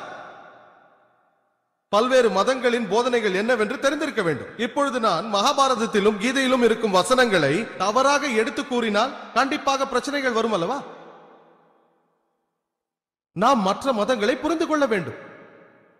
இறைவனின் அருளால் அல்ஹம்துலில்லாஹ் உலக அளவில் நான் காவல்துறையோடும் ராணுவத்தோடும் பேசி வருகிறேன். UK, USA, Bahrain, Saudi Arabia, UAE, அல்ஹம்துலில்லாஹ். நான் இன்னும் பேச விரும்புகிறேன் முஸ்லிம் அல்லாத அதிகாரிகளோடு. அவர்களுக்கு இஸ்லாத்தின் உண்மையான தகவலை சொல்கிறேன். துரதிருஷ்டவசமாக அவர்கள் மீடியாவில் இருந்து இஸ்லாத்தை பற்றி அறிந்திருக்கிறார்கள். மீடியாவை பற்றி கடைசியில் பேசுகிறேன். ஒரு விஷயத்தை அறிந்து செயல்பட வேண்டும் என்று நான் கூறுகிறேன். அநேக வக்கீல்களும், நமது ஜஸ்டிஸ் சுரேஷ் அவர்கள் கூட சொன்னார்கள், நூற்றுக்கணக்கான முஸ்லிம்கள் அழைத்து செல்லப்பட்டு காவலில் வைக்கப்பட்டார்கள், மனதளவில் துன்புறுத்தப்பட்டார்கள், உடல் அளவில் துன்புறுத்தப்பட்டார்கள். வக்கீல்கள் என்னிடம் கூறினார்கள், அவர்கள் கட்சிக்காரர்கள், ஜஸ்டிஸ் சுரேஷ் கூறியதை போல அவர்கள் துன்புறுத்தப்பட்டார்கள். சில பேரை வற்புறுத்தி கையெழுத்து வாங்கி இருக்கிறார்கள் வெறும் காகிதத்தில். உண்மையான குற்றவாளி என்று தெரிந்தால் அவரை பிடியுங்கள், கைது செய்யுங்கள், நிரூபிக்கப்பட்டால் அவர்கள் கண்டிப்பாக தண்டிக்கப்பட வேண்டும். நாங்கள் அதை எதிர்க்கவில்லை. அதற்காக ஆயிரக்கணக்கான அப்பாவி முஸ்லிம்களை பிடித்து நீங்கள் என்ன சொல்ல விரும்புகிறீர்கள்?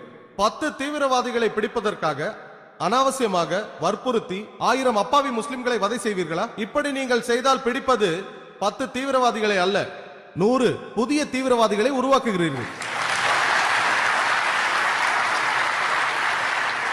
முஸ்லிம் அல்லாத அநேக மூத்த காவல் அதிகாரிகள் இந்தியாவின் பல பாகங்களில், பல நகரங்களில், குறிப்பாக மும்பையில் ஒரு அதிகாரி, அவர் சொன்னார், ஜாகிர் பாய், டாக்டர் ஜாகிர் நாயக், ஹிந்தியிலோ உருதுவிலோ நீங்கள் பேசினால் தான் நான் மகிழ்ச்சி அடைவேன் என்றார். பாமர மக்களும் உங்கள் பேச்சை கேட்க வேண்டும் என்றார்.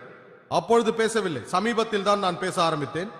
இந்தியாவின் பல பாகங்களில் உள்ள மூத்த காவல் அதிகாரிகள் இறைவனின் அருளால் என் பேச்சை கேட்க 10,000, 50,000, லட்சக்கணக்கானோர் வருகிறார்கள் என்று என்னிடம் கூறுகிறார்கள். ஒரு முறை காஷ்மீர் சென்ற பொழுது அதிகாரப்பூர்வமான விருந்தாளியாக உபசரிக்கப்பட்டேன். அங்கு பல மந்திரிகளையும் முதல் மந்திரியையும் சந்தித்தேன். அந்த நேரத்தில் கவர்னராக இருந்த சக்சேனா என்னை சந்திக்க விரும்பினார். பேசவே எனக்கு நேரம் இல்லை. முஸ்லிம் அல்லாதவரா சந்திக்க விரும்பினேன். பகல் உணவிற்கு செல்லாமல் சிற்றுண்டிக்கு சென்றேன். மிஸ்டர் சக்சேனா காஷ்மீரின் ஆளுநர். அவர் ஒரு முன்னாள் ராணுவ அதிகாரி. அவருடைய பதவி ஞாபகம் இல்லை, கர்னலோ மேஜரோ, ஒரு உயர் பதவியில் இருந்தார். நாங்கள் பேசினோம். காஷ்மீர் மக்கள் மீது அபிமானம் கொண்டவர். பிறகு அவர் மகாராஷ்டிராவிற்கு வந்தபொழுது மும்பைக்கு வந்தார். என்னை சந்திக்க விரும்பினார். என்னை ராஜ்பவனிற்கு அழைத்தார். கவர்னர் மாளிகைக்கு சென்று நான் அவரை சந்தித்தேன். அவர் சொன்னார், டாக்டர் ஜாகிர் நாயக், உங்கள் பேச்சு காஷ்மீரில் பெரிய மாற்றத்தை ஏற்படுத்தி இருக்கிறது. மக்கள் உங்களை விரும்புகிறார்கள். நீங்கள் மறுபடியும் அங்கு வர வேண்டும். காஷ்மீர் டெலிவிஷனில் நீங்கள் வர வேண்டும், ரேடியோவில் பேச வேண்டும் என்று கூறினார். ஆனால் என் கேள்வி என்னவென்றால், என் பேச்சு அவ்வளவு மாற்றத்தை ஏற்படுத்துமா? எனக்கு தெரியும், அப்பாவி மக்களை கொல்வதை நியாயப்படுத்துவது போல ஒரு வசனம் கூட குரானில் இல்லை. அப்பாவி மக்களை கொலை செய்வதை நபிகளார் அனுமதிக்கவில்லை. உங்களுக்கு அநீதி இழைக்கப்பட்டாலும், உங்கள் சமூகத்திற்கு அநீதி இழைக்கப்பட்டாலும் அப்பாவிகளை கொல்வதற்கு இடமில்லை. எனக்கு தெரியும், நான் பேசுவேன். ஆனால் பாருங்கள், ஆயிரக்கணக்கான முஸ்லிம்கள் துன்புறுத்தப்படுகிறார்கள். காவல்துறை சொல்கிறது அவர்களில் பெரும்பாலானோர் எல்இடி, லஷ்கரே தொய்பா. ஒரு வாதத்திற்காக நான் அதை ஒப்புக்கொள்கிறேன். மேலும் காவல்துறை சொல்கிறது உள்ளூர் மக்களும் இதில் சம்பந்தப்பட்டிருக்கிறார்கள், இல்லை என்றால் குண்டு வெடிப்பு நடக்காது. அதையும் நான் ஒப்புக்கொள்கிறேன். யோசித்து பாருங்கள், லஷ்கரே தொய்பாவில் சம்பந்தப்பட்டிருப்பதாக ஆயிரக்கணக்கான அப்பாவி மக்களை துன்புறுத்தினால் நீங்களே அவர்கள் பக்கம் தள்ளிவிடுகிறீர்கள், வித்திடுகிறீர்கள், சித்திரவதை செய்து அவர்கள் பக்கம் தள்ளிவிடுகிறீர்கள். காவல்துறை லஷ்கரே தொய்பாக்கு உதவி செய்கிறார்கள். அப்படி என்று நான் கூற வரவில்லை. என்னை தவறாக புரிந்து கொண்டு என்னை கைது செய்ய வந்து விடுவார்கள். நீங்கள் என்ன செய்தி அனுப்புகிறீர்கள்? ஒரு பேச்சிற்கு நீங்கள் சொல்வது உண்மை என்று வைத்துக் கொண்டு லஷ்கரே தொய்பாவும் உள்ளூர் ஆட்களும் இணைந்து செயல்படுகிறார்கள் என்றால் கூட முஸ்லிம்களை நீங்கள் நம்ப வேண்டும் அல்லவா? எதற்காக சுற்றி வளைக்கிறீர்கள் 1000 அப்பாவி முஸ்லிம்களை? நமக்கு தெரியும், நமக்கு புரிகிறது. குற்றவாளிகளை கண்டுபிடிப்பது மிகவும் கடினம். அதுவும் இதில் குண்டுவெடிப்பு திட்டமிட்டு கச்சிதமாக செய்யப்பட்டிருக்கிறது. வெகு நேர்த்தியாக போலீஸ் தரப்பில் திட்டமிட்ட செயல் என்கிறார்கள். கஷ்டம் என்று எங்களுக்கு தெரியும். உங்கள் நிலைமை புரிகிறது. அதற்காக வேண்டுமானால் தவறுதலாக சில அப்பாவி மக்களை நீங்கள் அழைத்து செல்லலாம், அதை ஏற்றுக்கொள்ளலாம். ஆனால் ஆயிரக்கணக்கில் என்ன செய்தி அனுப்புகிறீர்கள்? நான் பேசினால் பலன் அளிக்குமா? ஒருவேளை 2, 3 இல்ல 5% பேரை திருப்திப்படுத்த முடியும், அதற்கு மேல் முடியாது. ஆகவே நாம் பிரச்சனையை தீர்க்க வேண்டும். அடிப்படை காரணம் என்ன? காவல்துறையினர் பொதுமக்களின் நம்பிக்கையை பெற வேண்டும். அது இல்லாதவரை தீவிரவாதத்தை எப்படி தடுக்க முடியும்? மரியாதை கொடுத்தால்தான் மரியாதை கிடைக்கும். நிறைய நல்ல காவல் அதிகாரிகள் இருக்கிறார்கள். என்னுடைய நண்பர்களான சில வக்கீல்கள் அவர்கள் சொன்னார்கள், நல்ல அதிகாரிகள் இருக்கிறார்கள், கைது செய்யப்பட்ட மக்களுக்கு உதவினார்கள். சில அதிகாரிகள் நல்ல மனதுடையவர்கள், மற்றவர்களுக்கு உதவி செய்தார்கள். ஆனால் பொதுவாக, ஓ தாடி வைத்திருக்கிறாய், ஏன் வைத்திருக்கிறாய்? ஏன் கணுக்காலுக்கு மேல் பேண்ட் போட்டிருக்கிறாய்? எதற்காக தொப்பி அணிந்திருக்கிறாய்? இதெல்லாம் சட்ட புத்தகத்தில் எழுதியிருக்கிறதா? தீவிரவாதிகள் தாடி வைத்துக் கொண்டு கணுக்காலுக்கு மேல் பேண்ட் அணிந்து தொப்பி போட்டவர்கள். அப்படி பார்த்தால் நானும் தான் தீவிரவாதி. கணுக்காலுக்கு மேல் பேண்ட் அணிந்திருக்கிறேன், தொப்பி வைத்திருக்கிறேன், தாடி வைத்திருக்கிறேன். என்ன செய்தி அனுப்புகிறீர்கள்? முறையான பயிற்சி இருக்க வேண்டும். இஸ்லாத்தை பற்றி முறையாக தெரிந்திருக்க வேண்டும். அதைத்தான் மிஸ்டர் வில்லியம் அமெரிக்க அரசிற்கு ஆலோசனை கூறும் பொழுது அதிபர் ஜார்ஜ் புஷ்ஷிற்கு இஸ்லாமை பற்றி தெரியவே தெரியாது என்றார். நேற்று கூட மிட்டே பத்திரிகையில் ஒரு கட்டுரையை படித்தேன். அவருக்கு தெரியாது. அவருக்கு தெரியாத வகையில் அவரால் எப்படி பிரச்சனையை தீர்க்க முடியும்? காவல்துறை என்னை தவறாக எண்ணிவிடக்கூடாது. நான் முஸ்லிம் மக்களிடம் அப்பாவிகளை கொல்வது தவறு என்கிறேன். நிறைய முஸ்லிம்கள் அதை ஏற்றுக்கொள்ளாமல் இருக்கலாம். குர்ஆன் அதை கண்டிக்கிறது, நபிகள் அதை கண்டிக்கிறார்கள். அப்பாவி மக்களை கொல்வதை நியாயப்படுத்தவே முடியாது. நான் சத்தியத்தை பேச வேண்டும். அதே நேரத்தில் காவல்துறையினரிடமும் நான் சத்தியத்தை பேச வேண்டும். நிலைமையை புரிந்து கொள்வார்கள் என்று எதிர்பார்க்கிறேன். ஜூலியோ ரொபேரோவின் கருத்துப்படி இந்துஸ்தான் டைம்ஸில் ஒரு கட்டுரை எழுதினார் செப்டம்பர் 9 அன்று. அவர் சொல்கிறார், அதிகமான நபர்களை கைது செய்வதால் குற்றவாளிகளை பிடிப்பது கஷ்டமாகி விடுகிறது என்று. தேவையில்லாமல் நாம் நிறைய பேரை கைது செய்தோமே ஆனால் உண்மையான குற்றவாளியை கண்டுபிடிப்பது கஷ்டமாகி விடுகிறது. September 2 2006 Mumbai police commissioner A N Roy ஒரு நல்ல காரியம் செய்தார். அவர் தனிப்பட்ட முறையில் பல முஸ்லிம் தலைவர்களுக்கு கடிதம் எழுதினார். அதில் பாரபட்சம் இல்லாமல் விசாரணை நடக்கிறது, எந்த முஸ்லிமும் துன்புறுத்தப்படவில்லை, எனக்கும் இந்த கடிதம் ஒன்று வந்தது, ஏதாவது பிரச்சனை இருந்தால் நேரடியாக உட்கார்ந்து பேசலாம் என்று எங்களை அழைத்தார். பேச்சுவார்த்தை என்பது ஒரு நல்ல அணுகுமுறை தானே. சமீபத்தில் தான் கடிதம் வந்தது, இப்பொழுது ஒரு வாரத்திற்கு முன்பு. பொதுமக்களோடு உறவாடும் இந்த விஷயம் எழுத்தோடு நின்று விடாது என்று நினைக்கிறேன். எழுத்தை செயல்படுத்தி அப்பாவி முஸ்லிம்கள் கைது செய்யப்படாமல் இருந்தால் உண்மையில் மக்களின் நம்பிக்கையை பெற வேண்டும் என்றால் நீங்கள் முஸ்லிம்களின் நம்பிக்கையை பெற வேண்டும். அப்பொழுதுதான் உண்மையிலேயே நீங்கள் குற்றவாளிகளை கண்டுபிடிக்க முடியும். அப்படி குற்றவாளிகளை கண்டுபிடித்தால் அவர்கள் யாராக இருந்தாலும் நிச்சயமாக அவர்கள் தண்டிக்கப்பட வேண்டும். அதிகாரிகள் நம்மிடம் சொல்கிறார்கள், பெரும்பான்மையான முஸ்லிம்கள் ஏன் பிடித்துச் செல்லப்படுகிறார்கள் என்ற வாதம் கூறப்படும் போது நாம் ஆராய்ந்து பார்த்தோமே ஆனால், அன்று பஞ்சாபில் தீவிரவாதம் ஏற்பட்ட பொழுது அதிகமாக கைது செய்யப்பட்டவர்கள் சீக்கியர்கள். ஆசாமில் இருக்கும் உல்ஃபா அதிகம் கைதானவர்கள் இந்துக்கள். தமிழ்நாடுவில் எல்டிடி இந்துக்கள். அதை வைத்து மும்பையில் பார்த்தால் பாகிஸ்தானோடும் காஷ்மீரோடும் தொடர்பு இருப்பதால் கைது செய்யப்படுபவர்கள் முஸ்லிம்கள். ஒரு வாதத்திற்காக நான் இதை ஒப்புக்கொள்கிறேன். பஞ்சாபில் தீவிரவாதம் நடந்தால் பஞ்சாபில் அதிகம் வாழ்பவர்கள் சீக்கியர்கள். அதிகமான சீக்கியர்கள் கைதானால் அது நியாயமான விஷயம். அசாமில் அதிகமானோர் இந்துக்கள், இந்துக்கள் கைதாவது நியாயமானது. தமிழ்நாட்டில் அதிக எண்ணிக்கையில் இந்துக்கள் இருக்கிறார்கள், இந்துக்கள் கைதாவது நியாயமானது. மும்பையில் அதிக எண்ணிக்கையில் முஸ்லிம்களா இருக்கிறார்கள், சிறுபான்மையினர் தானே, அவர்களை ஏன் பெரும்பான்மையாக கைது செய்கிறார்கள்? ஒருவேளை நீங்கள் இதை ஒரு காஷ்மீர் தீவிரவாதம் என்று நினைத்தால், ஆவணங்கள் இருந்தால் எங்களுக்கு அதில் சந்தேகமில்லை. எல்டிடி மும்பைக்கு வர முடியாது என்கிறீர்களா? உல்ஃபா மும்பைக்கு வரமாட்டார்களா? சீக்கிய தீவிரவாதிகள் இங்கு வரமாட்டார்களா? 100% முஸ்லிம்கள் தான் காரணம் என்று சொல்ல முடியாது. வேண்டுமென்றால் அதிக வாய்ப்பு இருக்கிறது என்று சொல்லலாம். அதை நிரூபித்தால் நாங்கள் ஒப்புக்கொள்கிறோம். நாங்கள் சொல்வது என்னவென்றால், காரணமானவர்களை கண்டுபிடியுங்கள், அவர்கள்தான் பொறுப்பா, பிடியுங்கள், தண்டியுங்கள். ஆனால் ஆயிரக்கணக்கான அப்பாவி முஸ்லிம்களை சுற்றி வளைத்து பிடிக்காதீர்கள். பல ஆவணங்கள் உள்ளது நமக்கு தெரியும். சில மாதங்களுக்கு முன்பு மகாராஷ்டிராவின் ஏடிஎஸின் கருத்துப்படி 16 பேர் தீவிரமான ஒரு இந்து அமைப்பில் இருந்து கைது செய்யப்பட்டார்கள்.